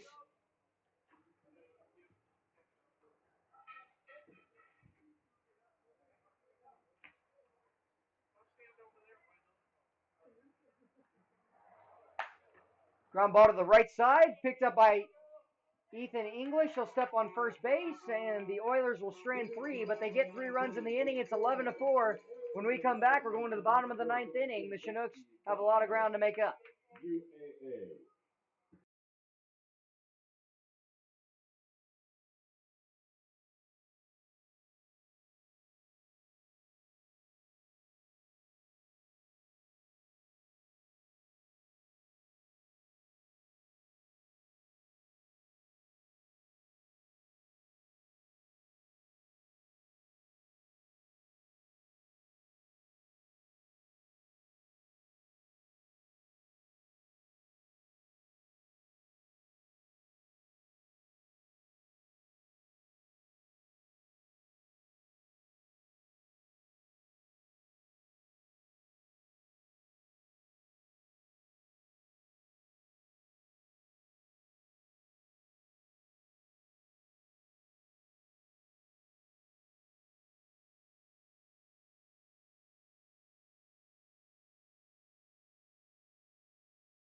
Hayden Keller to lead things off here as we are in the bottom of the 9th inning, 11-4. Chinooks trailing by 7 runs, and it's 17 hits to the 4.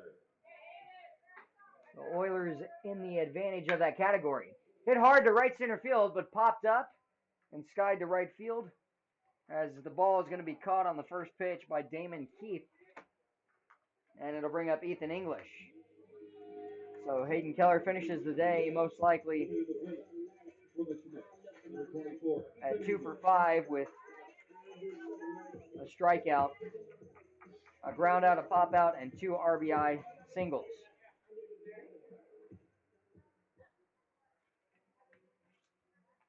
English chops through the first pitch, and it's fouled back to Pate Fullerton. Chinooks tomorrow will be back here at home for one final game of Lee Jordan Field for the week against the Miners. Hit hard to right center field, and that'll be a base hit, for Ethan English. Ethan English lacing the fastball to right field. Brings up Pate Fullerton, who's still looking for a hit today. He's 0 for 3 with a walk back in the second inning.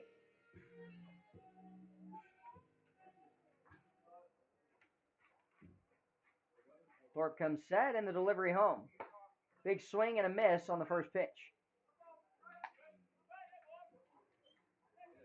On deck, Jake Collins has scored a run today, the catcher and now left fielder for the Chinooks.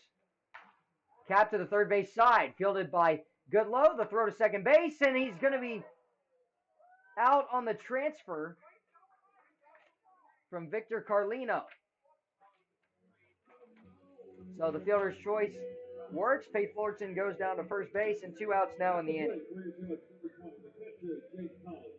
Jake Collins still looking for his first hit of the season.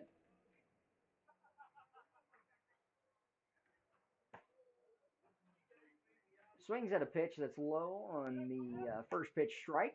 2 outs in the inning, and the Oilers need 1 to take the 11-4 victory. Mason Corbett on deck. And away for ball 1. Thorpe likely trying to just finish this one off with fastballs.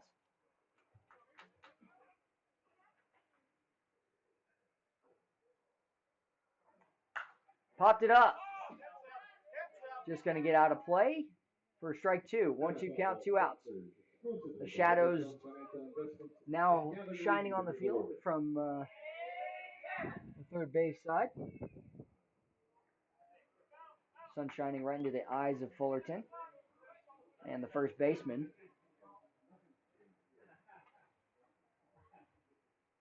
The 1-2 pitch.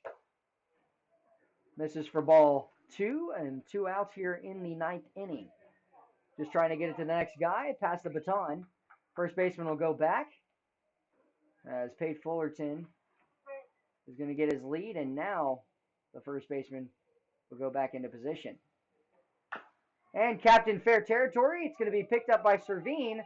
A tough play, and the out at first base is made for the final out of the ball game, as it's an 11-4 victory for the Oilers, and a tough game for the Chinooks, as the two teams will shake hands. But I mean, the Chinooks were winning three runs in the bottom of the 5th inning, and Sam Brace did a phenomenal job to start off the game on the mound. 2 strikeouts, 3 hits given up, and no runs. But after that, it was 14 hits starting in the 6th inning, as well as 11 runs, 5 in the 6th, 1 in the 7th, 2 in the 8th, and 3 in the 9th. And the Chinooks only able to get 1 more run, that in the bottom of the 7th inning. 4 errors for the Chinooks, 2 for the Oilers, and only 5 hits for the Chinooks.